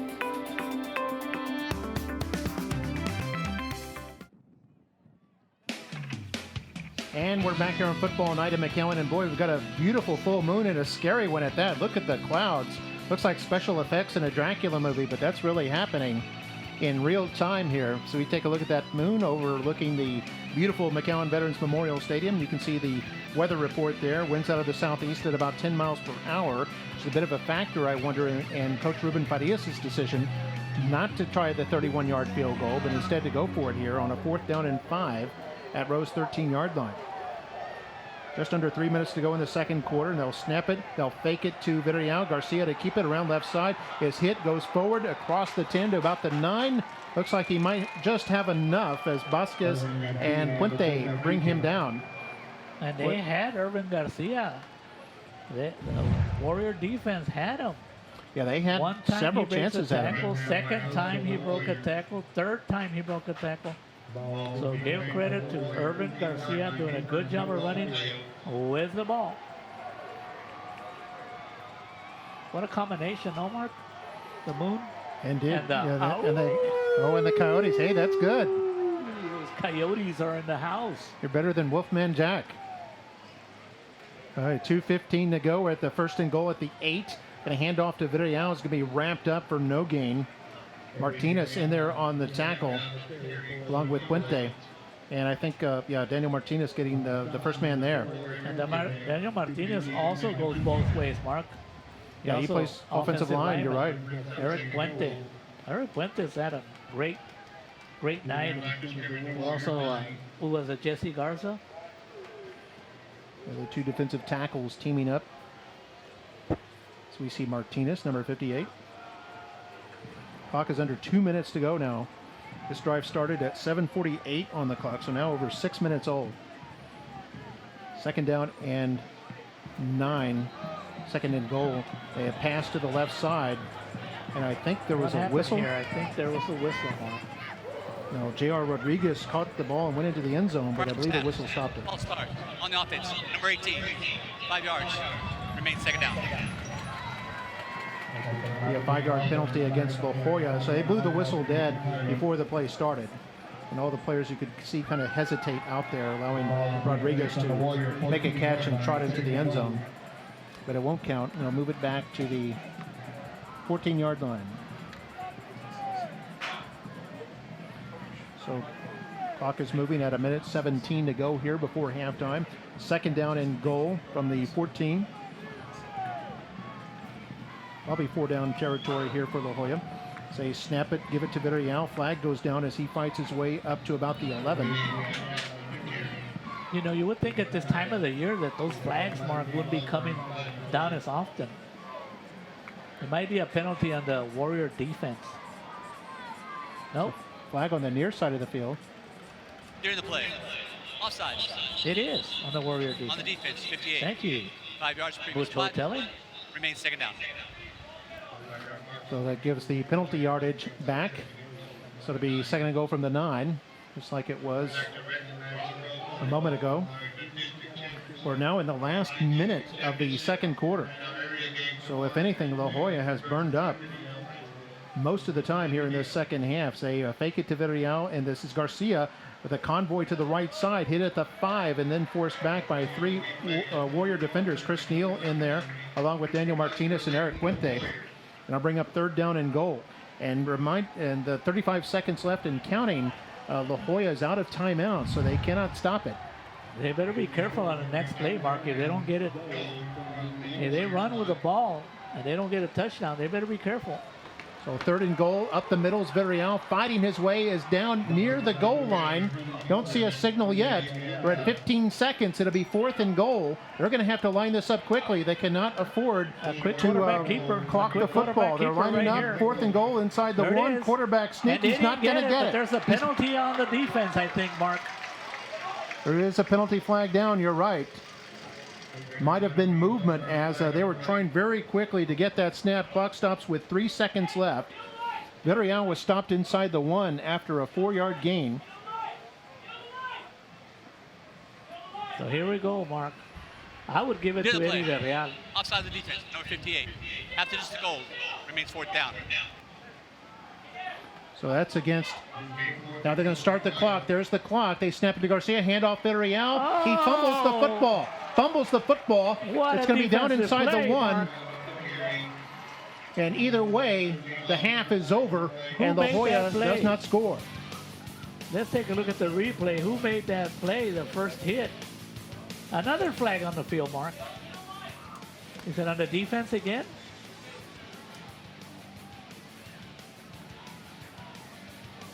We'll see what this is. If it's against the defense, it could be an untimed down for La Joya. It is against the defense, Mark. Offsides. Defense, number 58. After this goal, remains fourth down, untimed down. That's an unfortunate penalty, Mark, because I don't know if you can stop them for the 3rd time in a row. Yeah, and this one gives La Joya an opportunity to take their time because it's an untimed down. Quarterback keeper. And Garcia's going to be under center, less than a yard, as he jumps and fumbles the football into the end zone. It's picked up by Rowe. They can return this, returning it back to the 5, and then it going down at the 9-yard line. And that's Angel Rodriguez. Second turnover he's gotten tonight. He picked off a football, and now he's got himself a fumble. and it's the end of the half. And boy, the Warrior defense comes up big, stopping the Coyotes 3 times inside the 1-yard line. The score is tied 14-14 here at halftime. Opportunity missed by the Coyotes. If you take a look at the play before, we had a penalty, and the Warriors right here, he fumbled before contact, Mark. But even if he didn't fumble, I don't think he was going to make it. Give credit to the Warrior defense. Wow. And I think Jorge Beretta initially got that football and maybe have handed it to Angel Rodriguez, who returned it 9 yards. Could have returned it the distance. That would have been something else. But you're right, Mario. As the quarterback Garcia tried to jump over the center on the quarterback sneak, he extended the ball forward. But we could see there with the camera on our goal line that the ball was knocked loose before it crossed the plains. We see Rodriguez trotting to the halftime locker room. And his teammate holding the football is Javier Rivero. We'll see if this comes back to hurt the Coyotes. Yeah, a very exciting first half between these two teams. So we take a look at some first half highlights, and we'll take a look at that and then be back with the halftime shows between La Joya and Nikki Rowe. It's also homecoming night. They'll be naming the homecoming king and queen toward the end of halftime. So stick around for that. And we got another exciting half of football coming up. We're all tied at 14 here on Football Night in McAllen.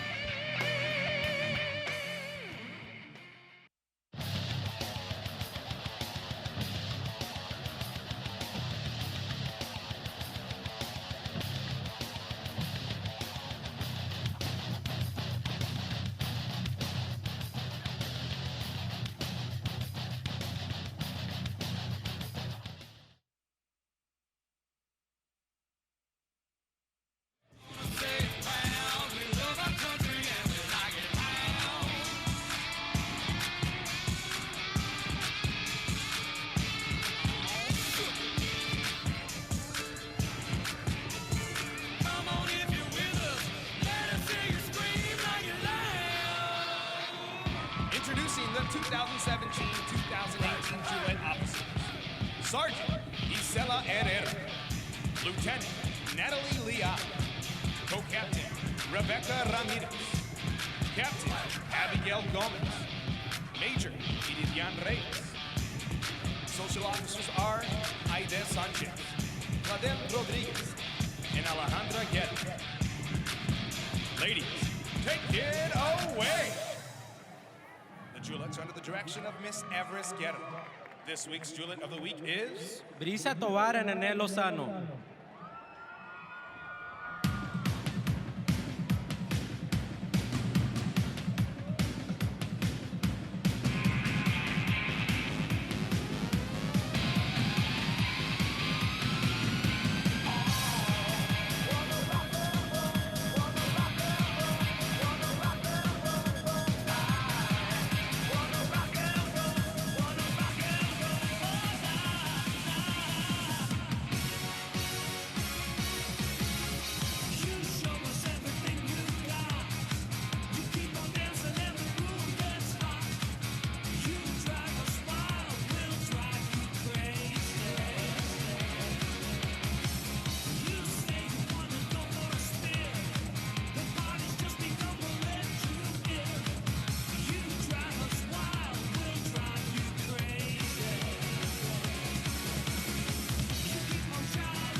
Good evening, ladies and gentlemen, and welcome to La Joya High School Showcase of Spirit and Pride with the La Joya High School Marching Band. Tonight, the band will be performing a portion of their show titled 1964 Play Ball, a tribute show to the 1964 La Joya High School State Regional Baseball Championship team. Featured soloists this year are Luis Viveros, Maribel Torres, Ana Trevino, Elmo Garza, and Isaac Garza.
And now, under the field direction of drum majors Desiree Ramos, Josiah Garza, and Cesar Salcedo, we proudly present the La Joya High School Marching Band. Ladies and gentlemen, this is the band that marches with pride.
High School. And now, a salute to La Joya High School.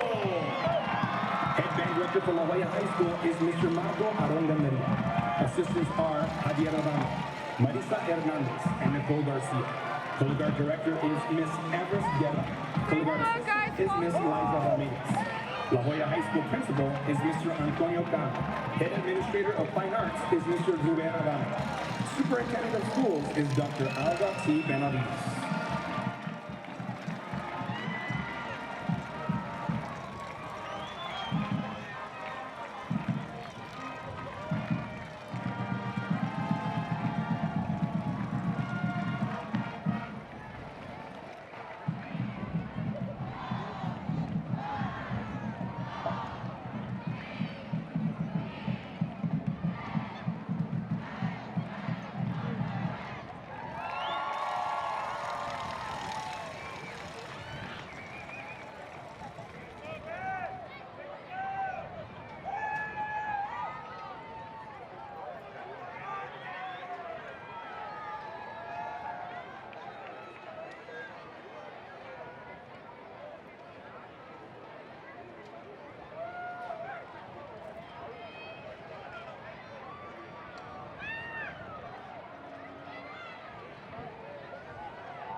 Good evening, ladies and gentlemen, and welcome to Nikki Rowe's 2017 Homecoming Coronation Presentation.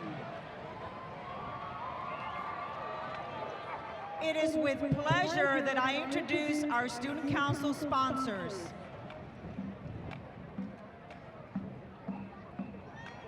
Mr. Justin Zavala, freshman sponsor. Mrs. Martina Zamora, sophomore sponsor. Mrs. Holly Smith, junior sponsor. Mrs. Carmen Valladares, senior sponsor. And Mr. Edgar Ortega, student body advisor.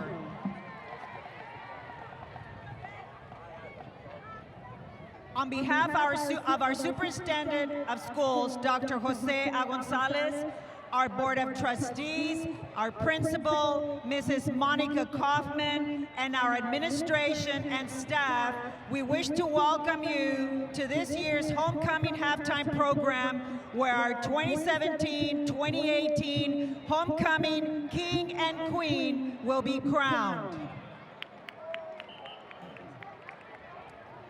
First, I would like to present our sweetheart and bows from the band, cheerleaders and tiaras. Band bow Conrad C.J. Velasco.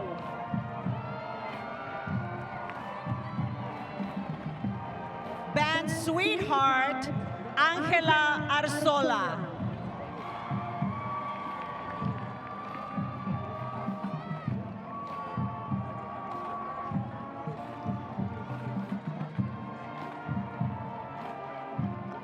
Cheer sweetheart, Nikki Guerrero.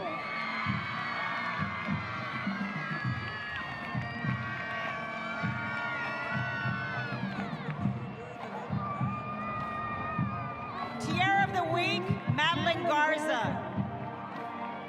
Tiara sweetheart, Analisa Ochoa. She's being crowned by Lisa Longoria, the 2007-2008 Tiara Sweetheart and class of 2008 alumni.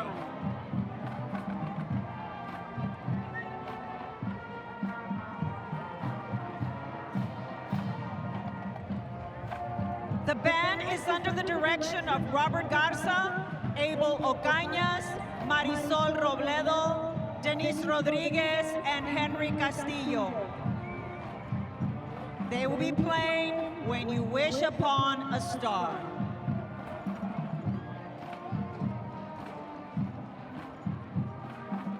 The cheer squad is under the direction of Larissa Cantu and Martina Zamora. The Tiara dance team is under the direction of Susan Thomas. Congratulations, beaux and sweethearts. We will be assisted tonight by the JROTC Sabre Battalion Commander Cadet Captain Michelle Araiza.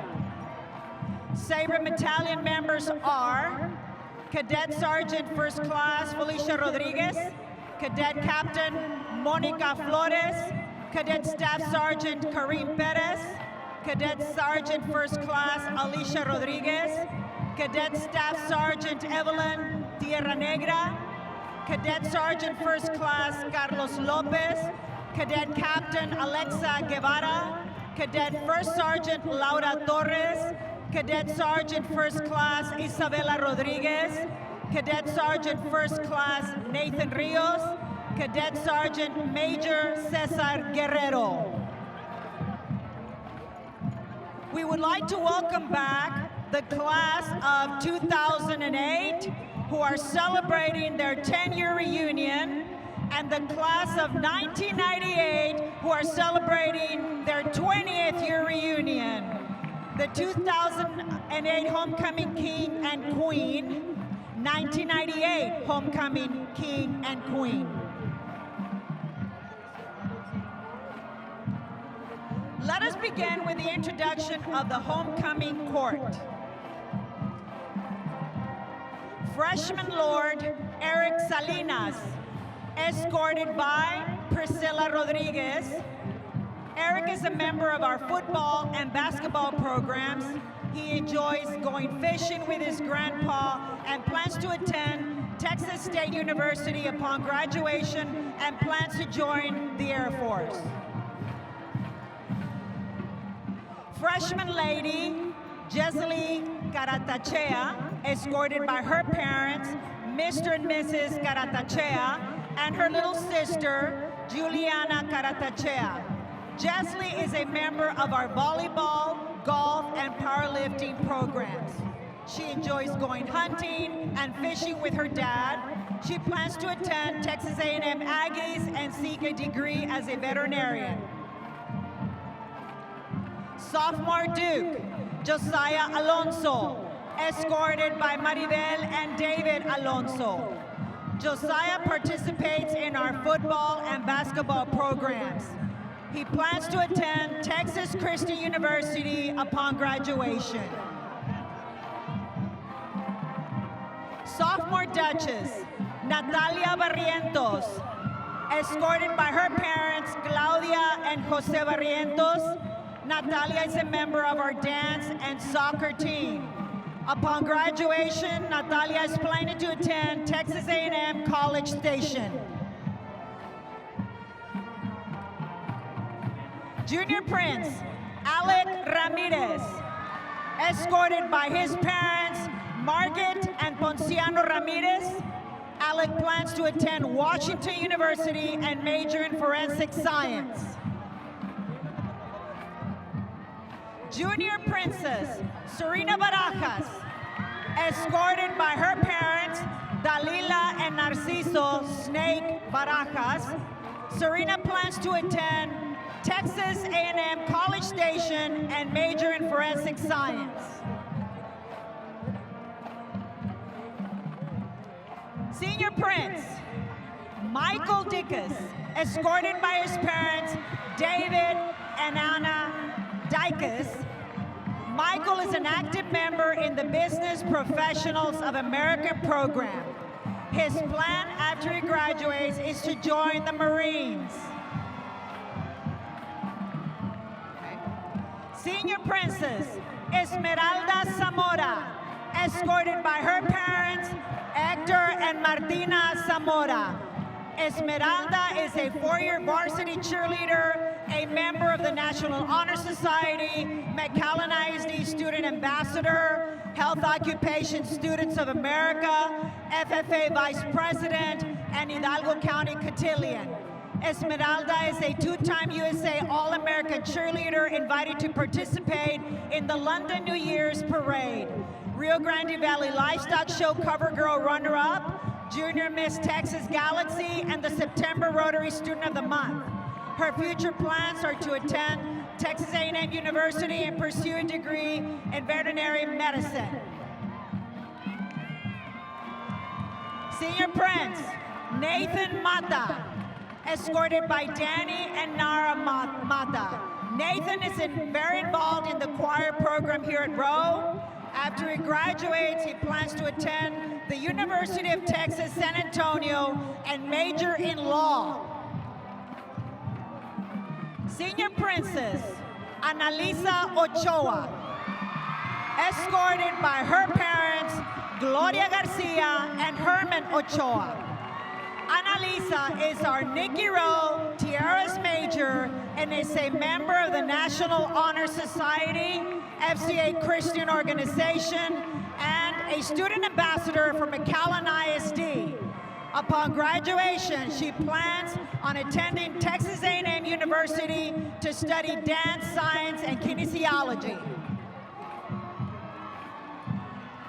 Senior Prince Luis Sandoval, escorted by his parents, Adriana and Juan Luis Sandoval Jr. Luis is a member of our theater group, and he plans to attend the University of Texas at Austin and major in theater.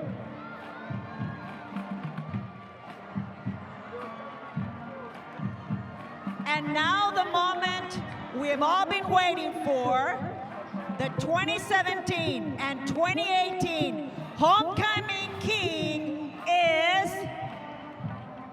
Michael Dickus.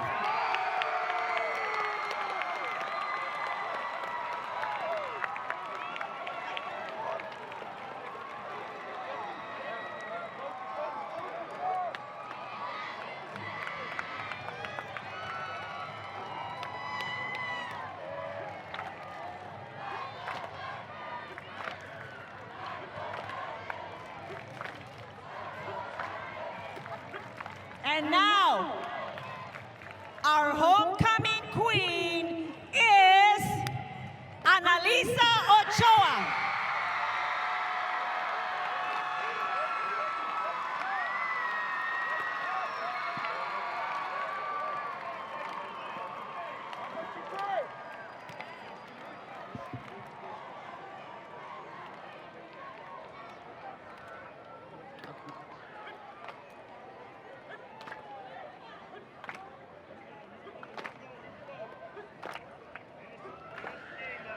At this time, we would like to announce our honorary queen, Mrs. Monica Kaufman, escorted by her daughter, Maddie Kaufman.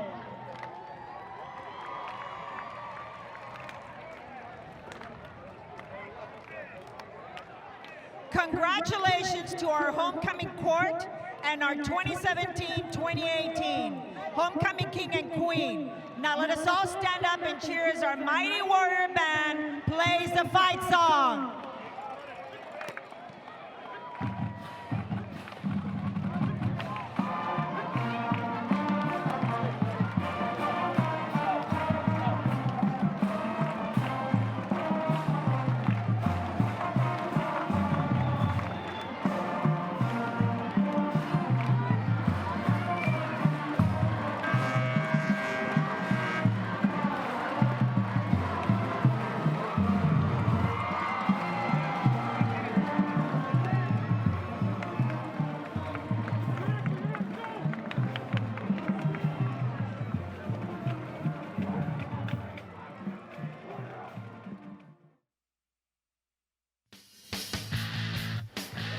And congratulations to Annalisa Ochoa, the 2017-18 homecoming queen for Nikki Rowe High School. And there we see the replay, Annalisa Ochoa and Michael Dykus, our homecoming queen and king for 2017. And they'll get their pictures in the yearbook, and they'll represent the school at future reunions. And congratulations to both of them, well-deserving young students. And here's some really young students coming out now. These are the Little Warriors coming out. They get to do this every home game. They're kids from the elementary schools, and they buy a t-shirt, and that t-shirt becomes their free ticket into the game, and they come on out there. There's some bigger kids there, the La Joya Coyotes coming out onto the field. You can see the quarterback Garcia with his helmet off there. You can see how tall he is. We're tied at 14 here at the half, and the Nikki Rowe Warriors now coming out onto the field. Nikki Rowe with their gray pants, silver helmets, and the green jerseys running out onto the field now, ready to start this second half. And it was a tight first half, ending at 14-14. A great goal line stand by Nikki Rowe in the dying seconds of the second quarter helped keep the score tied as we went to break. We'll take a look at the halftime stats here, which favor La Joya a little bit. We're tied at 14, but first downs, you can see La Joya had more. Rushing yards, La Joya a lot more, 203 to 42. Passing yards favored Nikki Rowe, of course, and then total yards, about 104 more yards for La Joya than for Rowe. Penalties, 8 on La Joya, 7 on the Warriors. Each team had a turnover. The road turnover, however, led directly to some Coyote points as they were able to take a 14-7 lead. Rowe did tie it up at 14.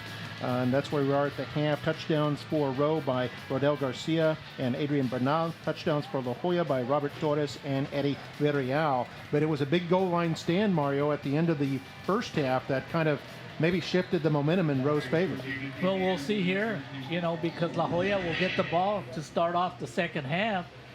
And we're going to see if there's going to be any effects of what happened. They had a golden opportunity, Mark, to take a 21-14 lead and the momentum into the locker room, but we'll see how it plays out. Edgar Castillo's kickoff goes all the way back to the 1-yard line. Run up ahead across the 15 to the 20. That's Irvin Zamora, who's hit and brought down at about the 28-yard line by a couple of Warriors. I think 42 was in there. That's Hugo Bosquez and a couple of other Warriors. By the way, that last drive for La Joya at the end of the second quarter, Mario, took 7 minutes and 48 seconds, went 74 yards in 14 plays. That doesn't include all of the fourth and goals they had because there were 2 penalties. So they actually had fourth and goal 3 times from inside the 1-yard line, and Rowe stopped them all 3 times. There were 2 penalties that allowed them to finally get an untimed down at the end of the half, and Rowe's stymied them. But now Rowe, after being on the field the last 8 minutes of the second quarter, right back on that field here to start the third quarter. So we'll see if fatigue becomes a factor as La Joya starts off at the 28-yard line. Handoff Eddie Villarreal trying to get outside left, but nothing doing as Miguel Macias is there to bring him down, and a couple of other Warriors, including Alonso. Right now, number 99, Miguel Macias. Position by 33, Josiah Alonso. No gain, picks up second down, 10. So no gain on the play. And La Joya with over 200 yards rushing in that first half.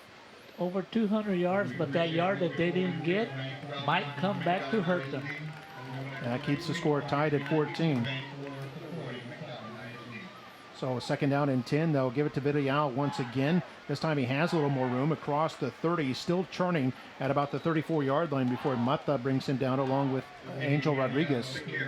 And bring up 3rd down. That play didn't even look like he was going to get any yards, but Villarreal is the one that makes it happen, Mark. Constantly breaking tackles. And that YAG, the yard after hit, it keeps on going. So it'll bring up 3rd down and 3. About the La Jolla 35-yard line. 10:35 to go here in this 3rd quarter. Man goes in motion. That's Jerry Milan. He'll line up in the slot on the right side. They're going to hand this off to Villarreal, who's hit in the backfield and falls forward, maybe a gain of a yard. Bosquez jumped through there and was able to wrap his arms around him and pull him down for maybe a gain of 1, and it's 4th down. And I see substitution, so they may be punting for the first time tonight after going for it 4 times on 4th down in the first half. Well, it definitely helped give confidence to the Warrior defense, Mark, because they were having trouble stopping the Coyote offense, and they did it here in the first possession. Angel Rodriguez back to receive the punt, standing at his 25. The punter is Isaac Ochoa. First punt tonight. And this is a good one.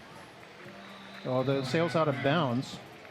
Let's see where they spot this. Mark, what is your definition of a good punt? One that goes a long way. I don't know about that one. But the Warriors will get it at the 41-yard line. Excellent field position for them. Yeah, only ends up being a 25-yard punt. So you don't, that's not a good one, right? Nope. Okay, I'll give you your first mistake of the night. Have a 9:43 to go, 1st and 10 for the Warriors. They'll hand it off straight ahead. And it's Rodel Garcia with the carry. Zamora in on the tackle. Help out with Javier Ramirez.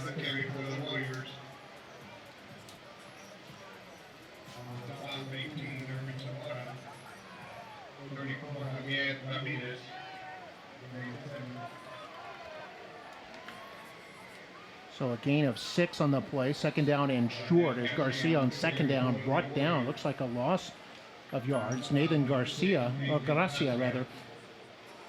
the senior linebacker, gets in there for the tackle at the 46. So it's a loss of 1. They bring up 3rd down. Anytime you have a 3rd and 5 mark, the Warriors being versatile offense, they can throw the ball or run the ball.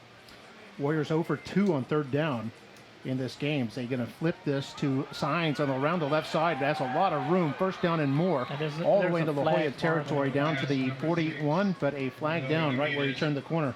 Irvin Zamora forced him out of bounds. There's a hit in the back, and this ball is coming back. Warriors. They might have taken off for flag on the play.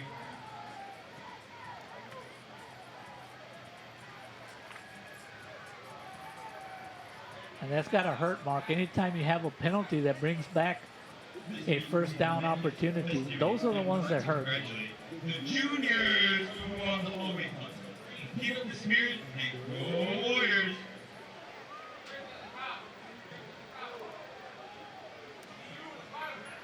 Let's see what the call is. 8:46 to go in the 3rd. Block in the back. Offense, 77. 10 yards from the previous spot. Remains 3rd down. And this is now Mark a 3rd and about 15. No doubt about it. Now it's a passing down. Let's look for Adrian Bernal. So a 10-yard penalty from the line of scrimmage. Makes it 3rd down and 15. Ortiz in the gun. Man goes in motion. It's an empty backfield as Ortiz back to throw. Is going to go over the middle, and it's incomplete. Intended for Zach Bettis, the tight end. Great coverage. Great coverage. That was almost going to be an impossible catch right there. Javier Ramirez doing a great job on the defense. So what happens, Mark, when you got a 1st down and you get a penalty, now they have to punt the ball away. This will be just the 2nd punt for Nikki Rowe. Be Edgar Castillo in there.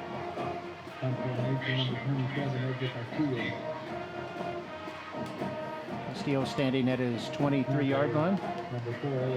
Back to receive is Irvin Zamora. Back at about his 18. And Zamora's going to field this at about the 21-yard line. Going to run this as a big hole on the left side at the 40. Now at the 50, has a wall of blockers as he crosses midfield and is forced out of bounds at about the 46-yard line. Bosquez getting down there to force him out. But La Joya with a big return there of about 35 yards will be set up in road territory. Great job by Urban Zamora. First of all, making sure that he didn't fumble the ball. And the setup of the wall over there on the left side was very nicely done.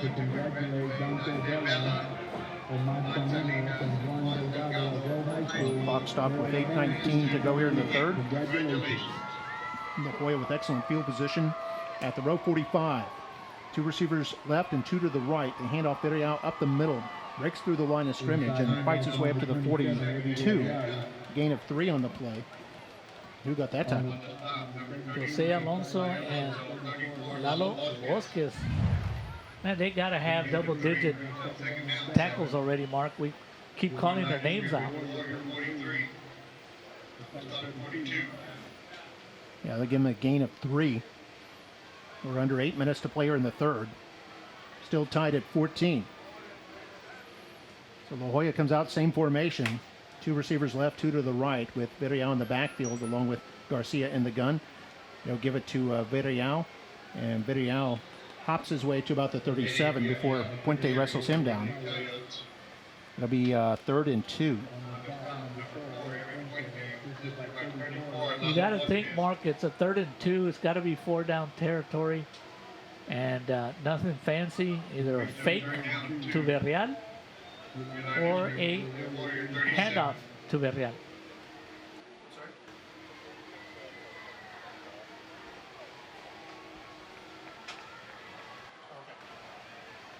Here we are on 3rd down and 2. And going to go play action. Going to pass this. It's going to be caught by Mariano Resendez for a first down. Ethan Ruiz finally brings him down, but a big gainer there for La Joya. And we finally get to hear from Resendez. He came in here as a leading receiver for the Coyotes. He took a good shot at the end. I was surprised by this play. But I guess the Warrior defense was also surprised because they did not defend it very well. A gain of 16 yards on 3rd down and 2. Down to the row 21. 6.5 to go here in the third. La Joya has either held the lead or it's been tied. It's a handoff Villarreal, hit in the backfield by Mata. Who got to him so fast? Was that Mata? Yeah, Mata got him first, and then Macias helped bring him down. It's a great play by Mata because he has to fend off the offensive lineman. Showing his quickness. Also helping out was Miguel Macias. Yeah, loss of a yard, actually. Mata looks like he's a little tired, Mark. He has been on the field for a lot of time here in the second half.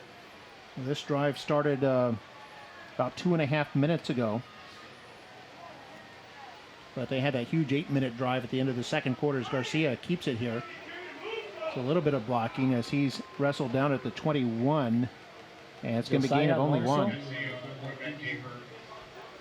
And Mark, it looks like the Warrior defense has gotten accustomed to some of these running plays. They made some adjustments at halftime. Defensive coordinator Oscar Torres, who also played at Nikki Rowe under Coach Bucky Rodriguez when they went 10-0. I think Beretta and Alonso helping out on that tackle. And it forces La Joya into a 3rd and 10 here. Not a team that passes often, but they've completed 4 out of 7 tonight for 54 yards. And here they're going to give this to Villarreal, and he's not going to get anything. Maybe a yard and bring up 4th and long. As Jorge Beretta smoked that one out. And Mark, they should have listened to you. You were asking for a pass, and they didn't pass. So maybe we can go next door. I don't know if our audience has been hearing some crazy sounds, and it's coming from the La Joya coaching staff that they're up here with us next door. They get excited. I think it's been one of the most excitable coaching staff. Mark, I think we're going to have a timeout. Timeout. Beretta and Macias teaming up on that tackle as La Joya takes a timeout with 4:39 to play here in the third quarter. We're tied at 14, but the Coyotes on the march. We're going to take a break, and we'll be back in just a moment.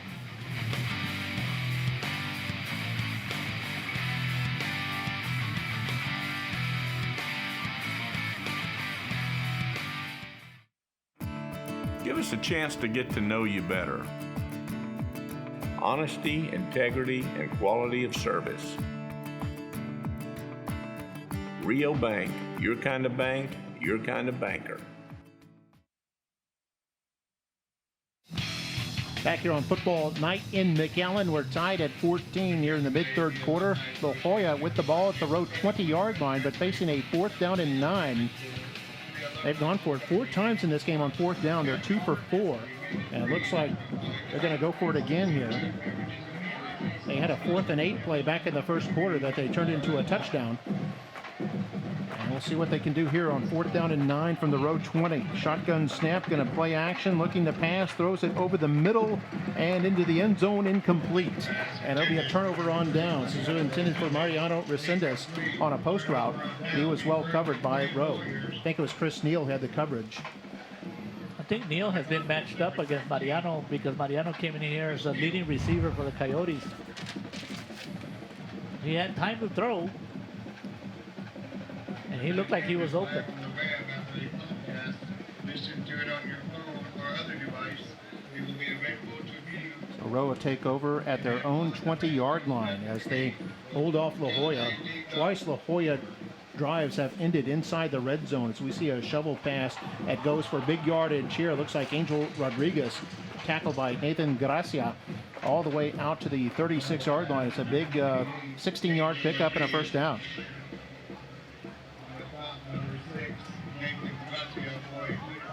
Very nice play. Gracia making sure he doesn't get that tackle. He could have gone further. And here's Rodel Garcia with the carry. He has 1 touchdown in this game already, and he gets some good yardage before he's brought down by the defensive lineman, Danny Villarreal. You gotta love Rodel Garcia's effort, Mark. A senior playing in his last home game unless they host a playoff game. But he's been running that ball hard all year long. It's a gain of 5 on the play. Now again, they'll flip it going left side. Looks like Ruben Saenz, or no, it's Noe Ramirez. He has first down yardage and more as he crosses into La Joya territory all the way inside the 40 before Javier Ramirez brings him down. And Mark, we talked about this last time. We'd see the replay. Those little passes, they're considered passes, right, Mark? They're not handoffs? Yeah, they're since they're going forward, basically shovel passes, but I think there was a flag at the end of this play after the big run. Yep. And both teams have been doing this all night. Block in the back. Offense, number 9. 10 yards from spotted foul. Will still be a Remember, first down. penalty messed up the Warriors last time where they had to punt. But since it's a spot foul, Mark, it still was enough for a first down. Yeah, they picked up 17 yards, or no, 19 yards, and then a 10-yard penalty. Uh-oh, there should be a late hit right there, Mark. Like Orlando Gonzalez with the tackle, along a couple of other La Joya players. It's Angel Rodriguez who had the football. Another little pass. Job by number 1, as you indicated, Orlando Gonzalez. We're at the La Joya 37-yard line after a gain of 11. They run this one to the right side. And he gets to about the 36, a gain of maybe just 1. And Mark, at halftime, I saw Coach Bill Littleton, McAllen Memorial Mustangs. I wonder what he's doing out here on his day off, Mark. Oh, well, no days off for coaches during the season. He was here scouting Rowe, which is his next week's opponent. As Ortiz wants to throw, he's going to throw long down the middle, and it's incomplete. Intended receiver was number 11, Andy Gonzalez. 3 defenders back there on the play, including Irvin Zamora. Do we have another flag, Mark? I think so. During the play. Hide. Vince, Oh, no. hide. It's going to hurt the Coyotes. Get down. Give them another down, Mark. So it'll be offsides against La Joya. So they get the down back, and they gain 5 yards out of it. We've got 2nd and 4 now.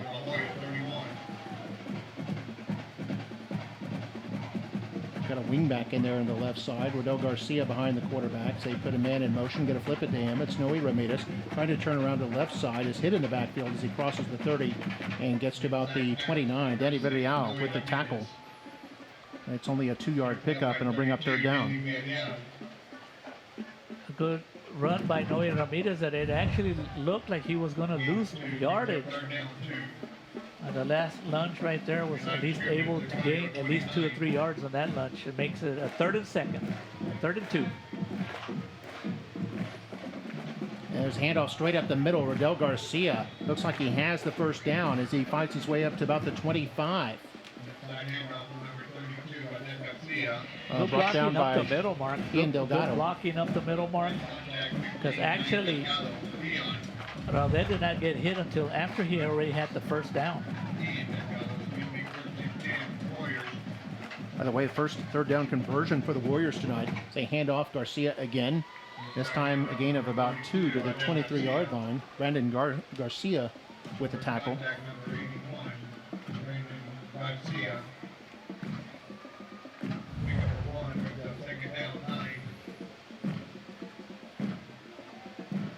We're going to give him credit for just 1 yard to the 24. 2nd and 9. They flip this to the left side, and nothing doing there. They're going to lose yardage, in fact. Ravine Zamora with another big play. And this one, not sure who carried the ball. It might have been, was it 11, Andy Gonzalez? I think Not much for Angel Rodriguez.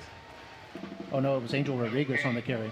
And it's going to be a 3rd and 12, Mark. It's a throwing down. See how Jonas Ortiz does. So a loss of 4 yards. They're going to toss this right side to Rodel Garcia, and he's going to be knocked good down. Defense. Solo tackle right there by Nathan Garcia.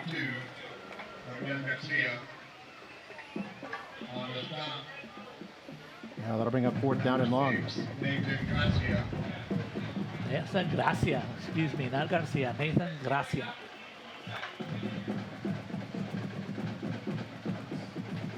Yeah, they lost 5 yards on that one. So what kind of play do you have here, Coach Sean Tarantola, offensive coordinator for the Warriors? Last 20 seconds of the 3rd quarter, 4th and 17, and the Warriors going for it here. Ortiz going to throw deep down the middle. It's tipped and incomplete. Intended for Ruben Sainz the 3rd, and Irvin Zamora. And how many times have we called his name? A lot of times. He jumped up and knocked that ball away. Otherwise, it would have been a sure touchdown. Irvin Zamora is going to be an all-district performer, Mark. Last time he played in the last game, he had an interception and a fumble recovery, and he also had 83 yards receiving on 2 catches. So he's also a very versatile player that goes both ways. So just under 12 seconds to play in the 3rd quarter. That road drive took 4.5 minutes. Started at their own 20, but it dies at the La Joya 32. They turn it over on downs. They hand off on 1st and 10. This is Villarreal with a big room all the way up to the 40-yard line. It'll be 2nd down and short, and that'll probably be the last play of the quarter. And Villarreal can thank number 74, Sam Aguayo, for opening up the road for him on that one. Chris Neal with the tackle, and we've reached the end of the 3rd quarter. We're tied 14-14 as we head to the 4th quarter. La Joya's got the football when we come back. You're watching Football Night in McAllen.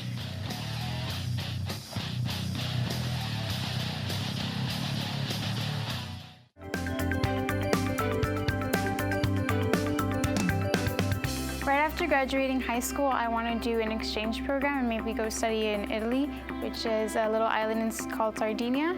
I then want to study political science and go on to become a lawyer. I want to study litigation.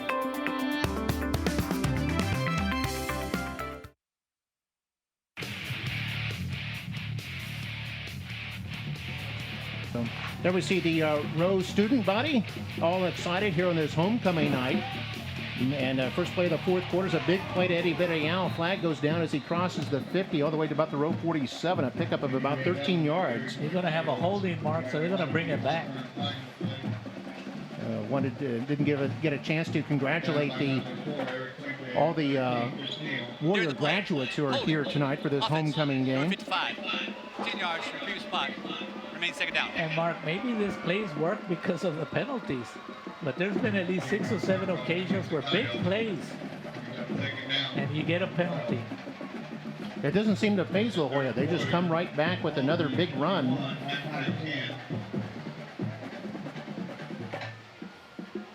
Nikki Rowe came into this game with a 6-game win streak, but they found themselves in a tough battle here with La Joya. Tied at 14 as we are in the 4th quarter. Garcia, the quarterback, fakes it, keeps it, right side. Flag goes down as he picks up 5 yards. This could be a phase man. Barrera, nope. One of 3 Warriors in there on the tackle. We'll see what the flag is about. During the play. Holding. Offense. Oh, no. Number 51. La Joya. 10 yards from the previous spot. Why are you trying to Second hurt down. your opportunities to get into the playoffs with all these penalties?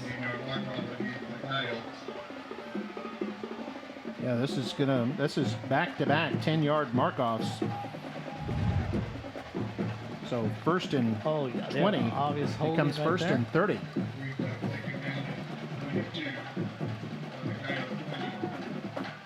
the 3rd quarter, Brownsville Hannah 17, Harlingen 0.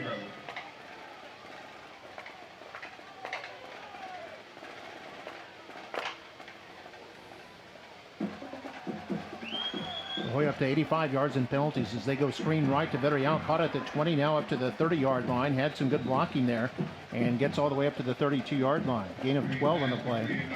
Good job on the defense.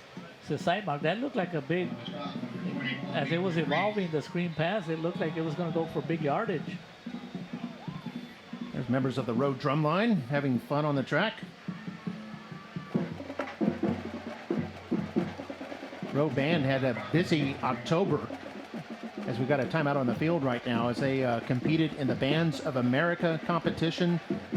There was the City of Palms competition and then the Pigskin competition where they earned a Division I. In fact, all 3 McAllen ISD high schools, Memorial, Mac High, and Rowe, earning Division I at Pigskin this year. The trifecta. Yep. And you were talking about Bill Littleton earlier, and you see the officials timeout. We're talking about Bill Littleton earlier, and of course they had a big win last night, 50-7, I believe, over Juarez Lincoln. We'll go ahead and take a break, and we'll be back in a moment. We're tied at 14 here in the 4th quarter. You're watching Football Night in McAllen. At Rio Bank, our goal is to help you grow and prosper with the right financial tools, quality customer service, and banking done with honesty and integrity.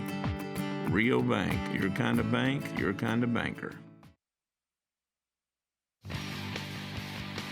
And back here on Football Night at McAllen and Mark May with Mario Reyna and our spotter, John Macias. And we're all tied at 14 here with 11:38 to play in the ball game, or in regulation, I should say. Mario Resendez goes in motion as Garcia rolls out to his left side. Now is in the grasp as he lets go of the football, and it goes incomplete. Looks like it was intended for Irvin Zamora, who's evidently a two-way player. Good coverage on the play by 34 for Nikki Rowe. That was Lalo Bosques. And Irvin Garcia took a shot mark as he was leaving the field. He was kind of limpy. So with the incomplete good job pass. by the Warrior defense. Yeah, you could see Bosques got the hit on the quarterback. Doesn't get credit for a tackle or anything, Mark, but yeah, he forced on film, he'll look good. Forced the punt to go awry, and so La Joya will have to punt the football. Just their second punt this evening. So it takes a big Coyote bounce inside the 20, and now will go out inside the 10-yard line. Ball was downed by Adalberto Martinez. And good play there by La Joya special teams. And I'll back up Nikki Rowe, but 11:20 still to play in the game and plenty of time for either team to take command here. We're tied at 14. That was our halftime score. Either team able to punch it through in the third quarter. And this is where we are right now. I'll give you a this game stat kind update. of has the feel like, Mark, that like they want to go into overtime, but let's see what happens. Yeah, La Joya has 228 yards rushing, but only 25 yards rushing, Mario, in that third quarter. For Nikki Rowe, they've got 59 yards rushing, 136 passing. as they go on 1st and 10 here at their own 10-yard line. They're going to hand this off to Garcia, and he gets up to the 12-yard line. Number 15 on the tackle, which is Ian Delgado, and also Alberto Martinez.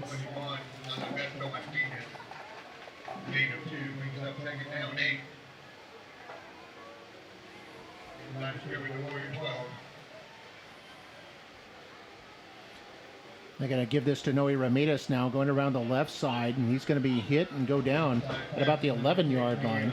Brought down by Javier Ramirez that time, and also Danny Villarreal. And Mark, they've run that play several times, and earlier on they had success with it. So the Warriors they keep running that play, but now it looks like they're going to have to just stop running that play, Mark, because it hasn't been successful the last 2 or 3 times they've tried that play. And Rowe facing a 3rd and 9 now, and they are 1 for 5 on 3rd down tonight. Deep in your own territory, will Coach Sean Terratola put it up in the air? See shotgun snap, dancing back to his goal line as he tries the middle screen to Sainz. Sainz makes the catch, but is immediately brought down by Gracia. Gracia's had some big plays tonight from that middle linebacker spot. And be careful here, Mark. And that was complete, but for no gain.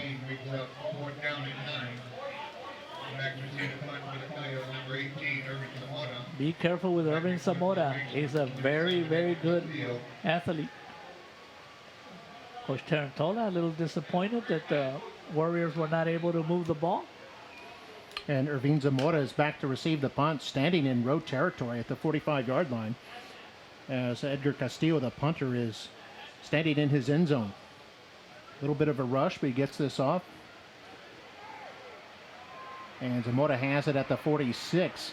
Breaks the tackle as he runs forward to about the 39-yard line. So excellent field position for La Jolla. Chris Neal in on the tackle.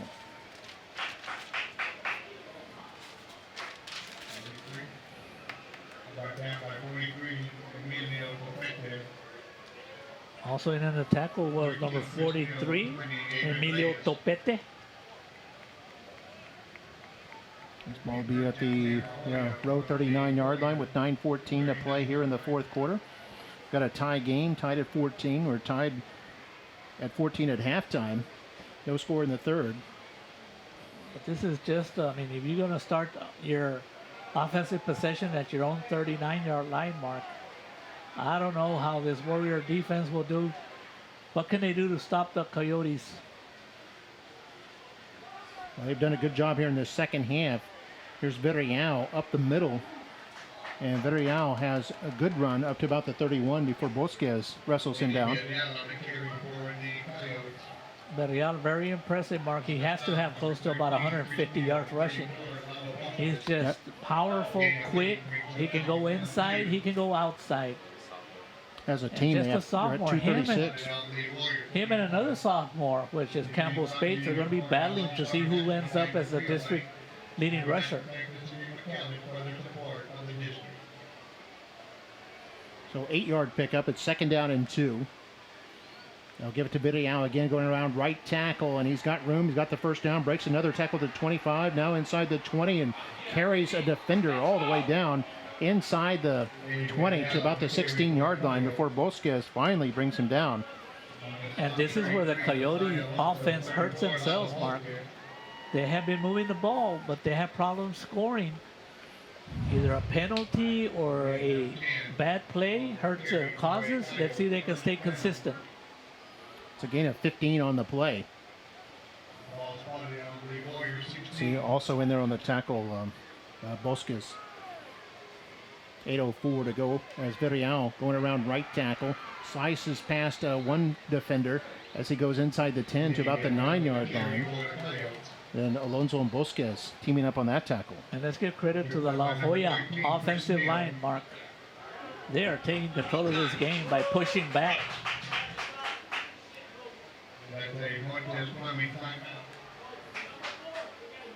They've got a timeout called. This is taken by Nikki Rowe.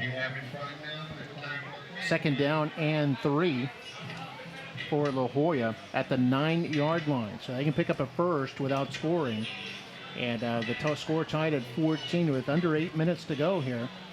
It's a tight situation for both teams. And remember, if it hadn't been for a great goal line stand at the very end of the second quarter by Nikki Rowe, Rowe would probably be trailing in this game right about now and would be in danger of going down 2 scores. So kudos to the defense for holding the fort at the end of the second quarter and throughout much of this second half. As we see the Rowe Tiaras dancing and entertaining the crowd right now. And let's here on also this give homecoming credit night. to the La Jolla defense, Mark. I mean, the Warriors are still at 14. Yeah. That's about what La Jolla was averaging coming into tonight. 14 points a game. Garcia, quarterback's going to fake the handoff, throw it over the middle. Man is wide open, but could not hold on to the football. It's a little bit underthrown, intended for Charlie Avedez. It was a great call there. They did the play action to Villarreal, threw it over the middle. Man open at the goal line, but the pass just underthrown. And give credit to the coaches for the La Jolla Coyotes for that call, Mark. It should have worked for 7. We know somewhere down the line their consultant, Tony Villarreal, maybe had something to do with that. He's a very experienced coach. Well, La Jolla just 2 for 9 on third down in this game. They're going to hand this off. Villarreal up the middle is hit and fights his way forward near the 6. He's going to be very close to the first down. We'll have to see where they spot this. I think they'll have to measure here. Eric Puente with the tackle.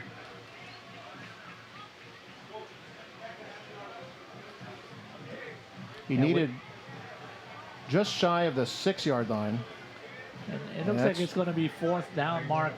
And we know earlier the Coyotes had opportunities to kick a field goal, and they did not. They took it. But when you have Eddie Villarreal having a great night and Irvin Garcia, you know they're going to go for it.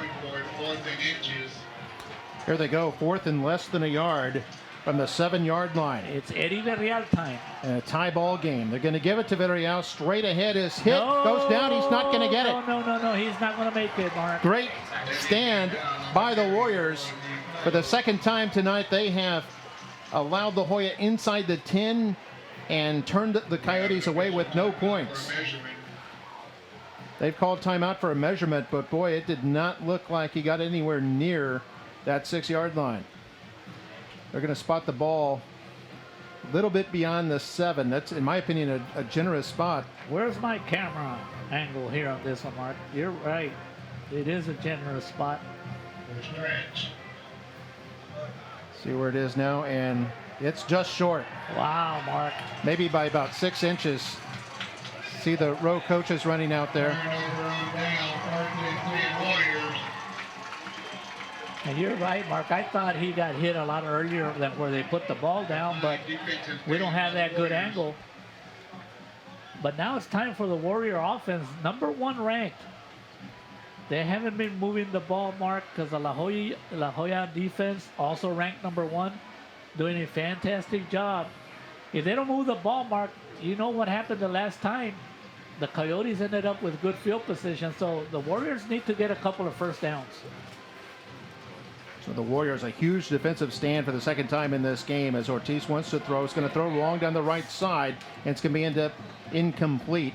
And it looked like the intended receiver, Ruben Saenz, bumped into a defender. And the Warriors looking for a coaching flag. staff, they're not happy. As you take a look at Robert Flores, I don't blame him, Mark. You know why the receiver was nowhere to be found in that pass is because it looked like there was some contact down the field.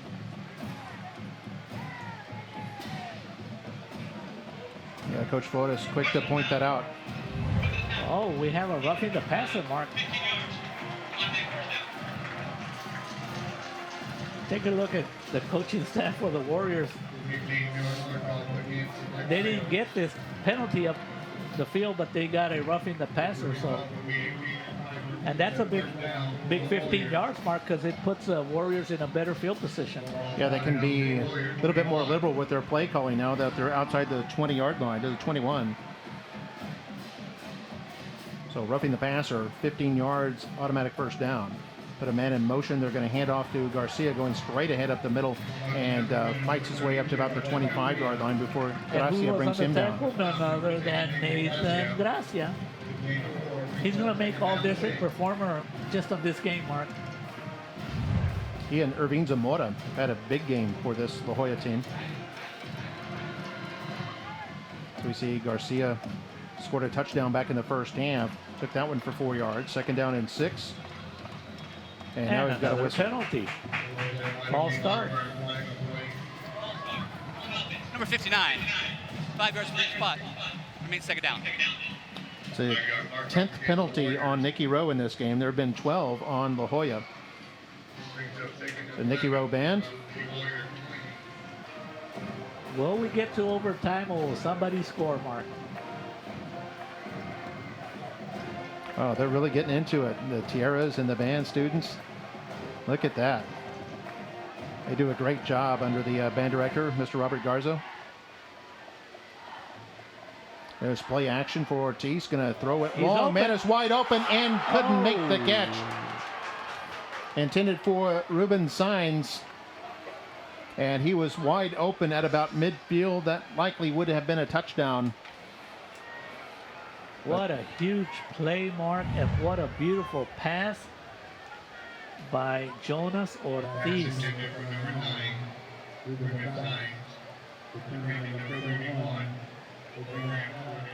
We know Nikki Rowe is very dangerous. They like to go for that long ball. And I guarantee you, Abram Juarez was grateful that the receiver did not hang on to the ball. So third down and 11. Ortiz in trouble. Scrambling. Now lets it go. No and way. It's caught. No way. Over by the 32-yard line. And a good catch there by Andy Gonzalez. And I think he's got the first down. That was very dangerous, Mark. I thought he had an opportunity for the ball to be intercepted because Jonas actually threw the ball against his throwing motion, Mark. So we take a look at the replay. I thought that was a dangerous pass. And they haven't signaled yet whether it's fourth down or first down. The ball is very, very close. You need it just past the 31-yard line to get the first down. Are they going to measure, Mark? I think they're going to measure, yes. There's calling officials timeout. And they'll be coming out. There's the chain gang. What do you think, Mark? Let me know. I think he got it.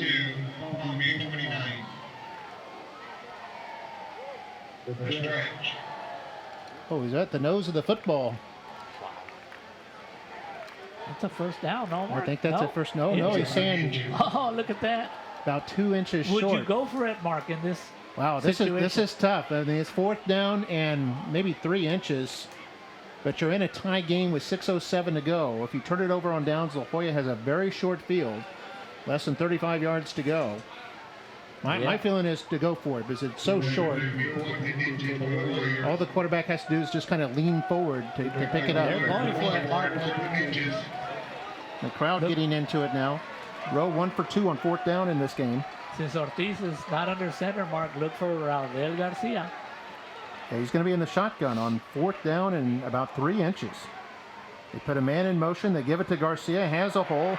Is hit. He's got the first down easily up to the 34. Garcia making the tackle, but not before he picked up 3. Nathan Gracia, what a nice block to the right side for Raudel Garcia. And Mark, Robert Flores in his second year, not afraid to take it on his own territory, Mark. And good blocking by the offensive line in Garcia, Quiroz, Quintero, De La Rosa, and Davila. They're on 1st and 10 for the Warriors. They're going to flip this. Looks like Noe Ramirez. Nowhere to go right there. Noe Tackle Ramirez. on 34. Javier Ramirez for a big loss, Mark. So now there's no doubt with a 2nd and 16. Take a look. It's time for Jonas Ortiz to probably put the ball up in the air. Look for some short passes, maybe to gain at least 6 or 8 yards. Get yourself into a decent third and short situation. Now we got a blitz on by La Joya, and Ortiz forced to run, and he's going to get sacked back at the 27-yard line. Loss really of just one. Trey Pettis and Denny Villarreal in there for the sack. And I bring up third down and about 17. Ian Delgado also getting in there on that. A good call there by defensive coordinator Manuel Flores, Mark, putting pressure on Jonas Ortiz. Big row crowd here tonight in this homecoming game. Third down and 17 here for the Warriors. 4.5 minutes to play in this game. And the play clock down to under 5 seconds now, and it looks like the Warriors will call timeout. Call time. Rowe. That's the second timeout for Nikki Rowe with 4:26 to play here in the fourth quarter. Still tied at 14. Defenses have taken over here in this second half.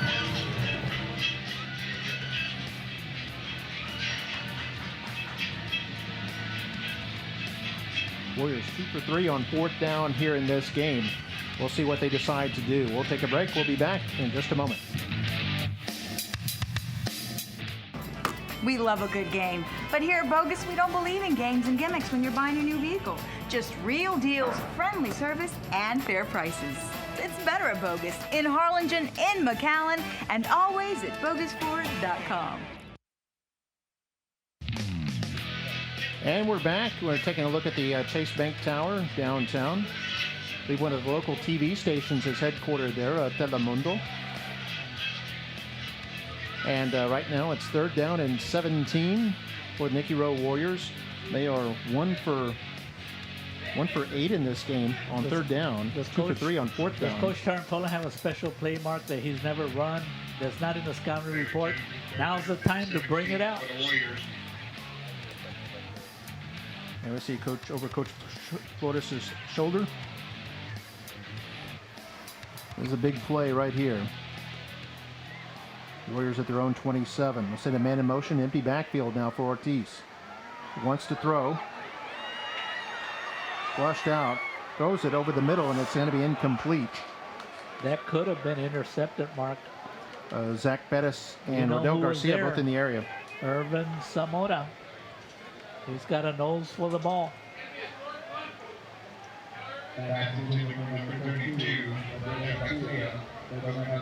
Jonas Ortiz did a good job faking out Nathan Gracia. And Ortiz running at full speed toward the sideline, not as able to get as much smoke on that as he would have liked. Pretty much in the second half, Mark, the La Joya defense has taken over. So Edgar Castillo will be in there to punt the football on 4th and 17.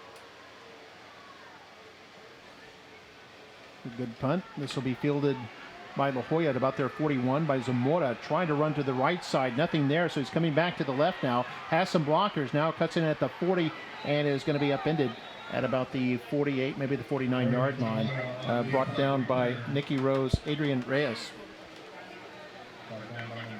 Is Irvin Zamora exciting or what, Mark? Well, we've got a official's timeout now. The ball's going to be at the 48. So La Joya with excellent field position. They have 2 timeouts left. 4:05 left on the clock in a tie ball game. Also have the wind at their back. If they elect to, if they get close enough for a field goal attempt. We take a look at the replay there. Zamora brought down hard at the end of that play, about a 10-yard return. We'll go ahead and take a break and be back in just a moment. You're watching Football Night in McAllen.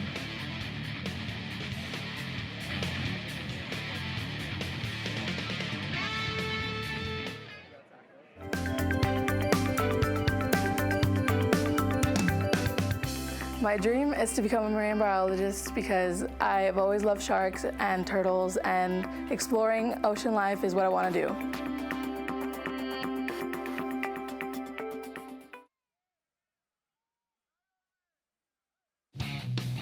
Back here on Football Night in McAllen, I'm Mark May with Mario Reyna.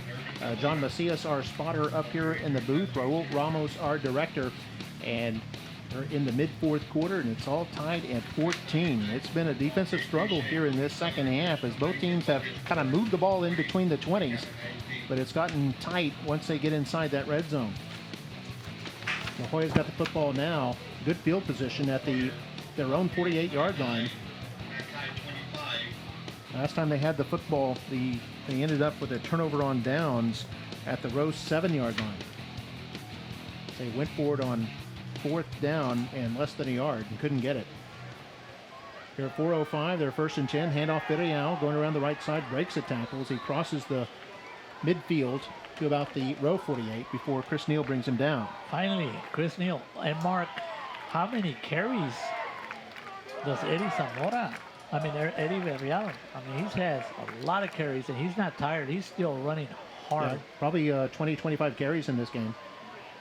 And Mark, as a team, La Jolla's at 264 yards. The Coyotes, number 82, Jimenez is their field goal kicker. He comes into this game with a 2 for 5, his longest field goal of the year, 32 yards. Because the Coyotes have had many opportunities to take those 3 points, and they haven't kicked. So I don't know if they have confidence in their field goal kicker. They would need the 14-yard line to find that range. Here's a long pass over the middle. Man is wide open. Caught at the 25 and all the way down to about the 15. That's J.R. Rodriguez. Brought down by Ethan Ruiz. And all the way down to the 15-yard line. A big play there that picked up 33 yards. A great run, post route by J.R. Rodriguez. And a good pass by Garcia because he was wide open. They're already in field goal range. That was a good play there as he got open on the, looked like a post route.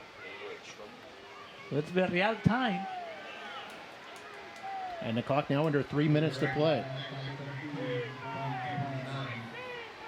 La Jolla has 2 timeouts. Villarreal going around the right side, crosses the 15 up to about the 12-yard line before a host of Warriors force him back. I'll give him credit for maybe 3 yards. And I'll bring up 2nd down, and the clock continues to run at under 2:30 to play. After so many carries by Villarreal, Mark, will the Coyotes use him as a decoy, throw a short pass, or have those nice fakes by Irvin Garcia? I think Villarreal was maybe asking for a face mask there, no call. Daniel Martinez, Isaac Mata helping bring him down. Play clock down to 6 seconds left. Now we're at 2 minutes left on the game clock. They hand off Villarreal, and Villarreal bottled up at the line of scrimmage. Not going to get anything as Daniel Martinez wrapped him up. And it will be 3rd down and long. Daniel Martinez going both ways, Mark. La Jolla just 2 for 10 on 3rd down in this game. So you see, yeah, there Martinez, number 58, has him wrapped up. Coyotes are already in field goal range, Mark. This would be maybe a, what is it, like a, how many yards? We're at the 12, so that'd be about a 30-yard field goal attempt. They do have the wind at their back, although it's not much of a wind. They're at 1:15 as they hand off. This is Villarreal charging forward across the 10 to about the 8-yard line. He's going to be short of the 1st down, and we'll see what their decision is now. We'll see if they bring in Sergio Jimenez. It's going to be 4th down and 4. You got to go for the field goal, Mark. And again, it brings up the question: how much confidence do they have in their field goal kicking? And the other factor, Mark, that how many times have the Coyotes gone for it on 4th and short, and they haven't gotten the 1st down? That's right. They are 2 for 6 in this game as they take a timeout, and we see our next broadcast will be the Mission Eagles against the McAllen Bulldogs, and that'll be Thursday, November the 9th, 7 o'clock kickoff because it's a school night. Mission Eagles, McAllen Bulldogs. That should be a good one. Kind of a contrast of styles, offensive styles in that game, and it'll be fun to watch next Thursday night. And then Friday night, and one night later on November 10th, we'll have the Rowe Warriors taking on the Memorial Mustangs. So 2 good ones coming up next week. It looks like they will be going for a field goal, Mark. Number 82 is in, Sergio Jimenez. And he is, for the year, he's 10 for 10 on extra points. And he's 2 for 5 on field goal attempts. His longest has been a 32-yarder. This is very much within his range. A 26-yard field goal that could probably put this game away for the Coyotes. And this will be Sergio Jimenez. And the ball spotted at the 16-yard line to be a 26-yard attempt here on 4th down. Ball is right in between the hash marks. 57 seconds left on the clock in a tie ball game. This for the win. There's the snap. The kick is up and away, and it's good. A 26-yard field goal is good. And with 56 seconds left, the Coyotes have retaken the lead, 17-14. And Sergio Jimenez, his 3rd field goal of the year, could help the Coyote causes to get into the playoffs.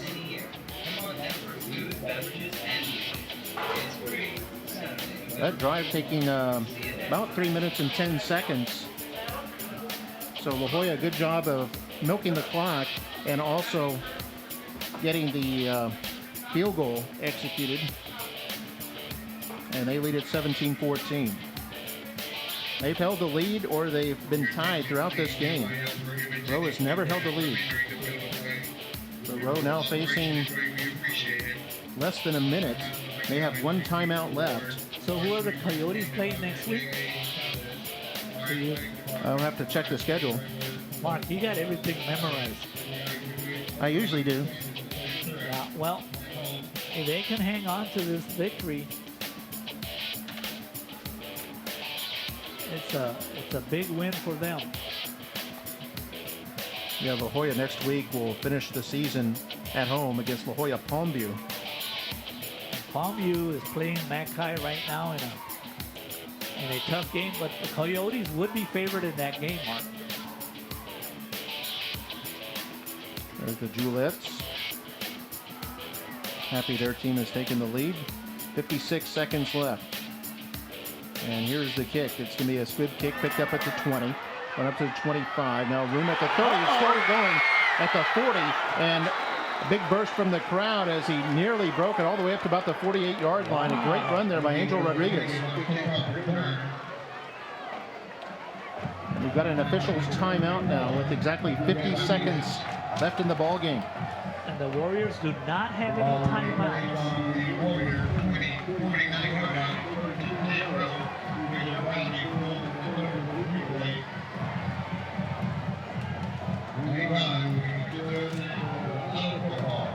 Let's not forget, Mark, that the Warriors have the #1 passer in Jonas Ortiz. And they also have Adrian Bernal, and a lot of other receivers are in the top 5. So let's see what help as you take a look at Coach Sean Tarantola. All the way out to the 49-yard line with 1st and 10, 50 seconds left. They're out of timeouts. So Ortiz flushed out of the pocket. Thinking about running it now. Crosses the 50 and then gets his way out of bounds to stop the clock. And then there's 2 flags that come in late. That's going to be a big and this could be yarder. a late hit as he got the ball all the way to the La Jolla 45, but this may tack on 15 more. That's going to put the ball at about the 30-yard line, Mark. There's the 45-yard line. That was a gain of 6. Late out of the game, number 15. 15 yards on that first down. The Warriors had 115 yards in penalties in this game.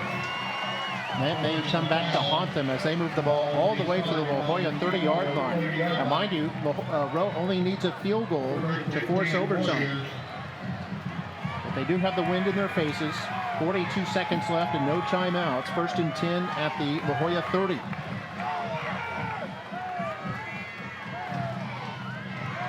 Ortiz in the gun. Play action. Now the blitz is on. They get a pass off. It's incomplete. We're trying for the screen on the left side. And goes incomplete, stops the clock. Nathan Gracia. Because the quarterback had to force the ball quickly. He did get hit. That was a good play by Gracia. The linebacker was blitzing. Defensive coordinator Manuel Flores making those calls. So it'll be 2nd down and 10 from La Jolla's 30-yard line. From here, it would be about a 48-yard field goal attempt. So they do need to get closer.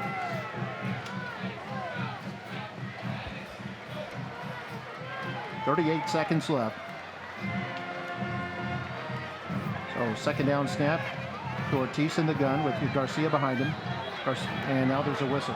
And this will be against the offense. Dead ball. Delay game. On the offense. 5 yards. Second the field goal kicker for the Warriors, Edgar Castillo. He's 3 for 5 for the season. That moves it back to the 35-yard line for the delay of game. Rowe has had 76 yards in penalties tonight. It's an exciting game. It's going to come down to the wire here. La Joya up 17-14. And now Ortiz flushed out of the pocket. He's going to be sacked. They can't stop the clock. Garcia came in on the blitz up the middle. They have to hurry up, Mark. Remember, the receivers were deep downfield. Angel Ramirez was also back there. They still have time. You're right. The receivers all having to run back from deep. And they're back at the 43. Loss of 8. And I think he clocked the ball, and it's going to be 4th down. And let's give credit to the defensive coordinator for the Coyotes, Manuel Flores. That sack right there, Mark, was huge. So another look at the sack right there, and none other than our good buddy up there, Nathan Gracia. If we had to pick a player of the game for the defense, it has to be Nathan Gracia. Okay, it's come down to this. 15 seconds left. It's 4th and 24. If they get the first, the clock will stop. Hail Mary time. There's the blitz. They let it go on the right side, and it is tipped and intercepted. Intercepted by La Joya. Back they come, and he's hit and still going forward. And the clock has run out. And now he goes down at the 40-yard line. About a 20-yard return. That was that number 31? That was Abraham Suarez with the game-winning interception there for the La Joya Coyotes. To the Coyotes for a huge victory, Mark. That was a big upset. 17-14. La Joya pulls it out. Good job by La Joya as they improved to 2-3 in district play, 5-4 overall, with their second straight win on the season. For Nikki Rowe, it's a tough loss.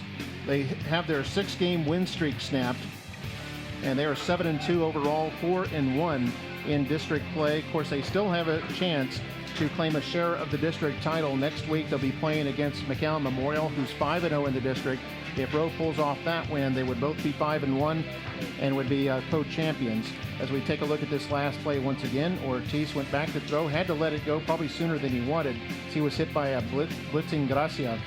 Had 2 receivers down there, but three defenders, one of whom was Suarez, who picked it off and returned it for about 20 yards. And that was the ball game there. So congratulations to La Joya on the big win. For Nikki Rowe tonight, they had touchdowns from Garcia and Bernal. For La Joya, touchdowns from Robert Torres, Eddie Villarreal, and a 26-yard field goal with 50 seconds left in the game proved to be the difference. Final score, La Joya 17 and Rowe 14. We've got our postgame show coming up with Jake Berry. We've also got highlights coming up in a moment. Jake will have some stats for you, and all that coming up on the postgame show in just a moment. Here on Football Night in McAllen, our final score, 17-14 Coyotes.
Welcome to the Sideline Postgame Show. I'm Jake Berry.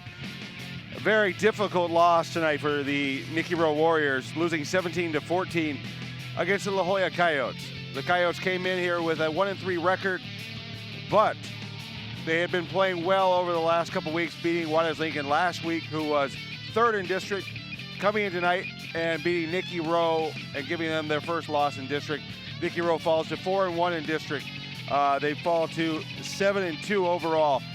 And Nikki Rowe played well enough to win this game, came back with less than a minute left, just was not able to seal the deal, and a very tough, difficult loss for the Warriors. Should have stats right now as they are coming in. On the night, Raudel Garcia, Adrian Bernales both scored for Nikki Rowe. Rowe only rushed for 65 yards tonight. The La Joya defense held him to 65 yards on the ground and 130 over the air for a total of 195 yards. Rowe falls to 7-2 overall, 4-1 in district, but they still set up well for next week, playing the McAllen Memorial Mustangs, who are undefeated in district, and that'll be for a share at least of the district title. So, and that'll be next week.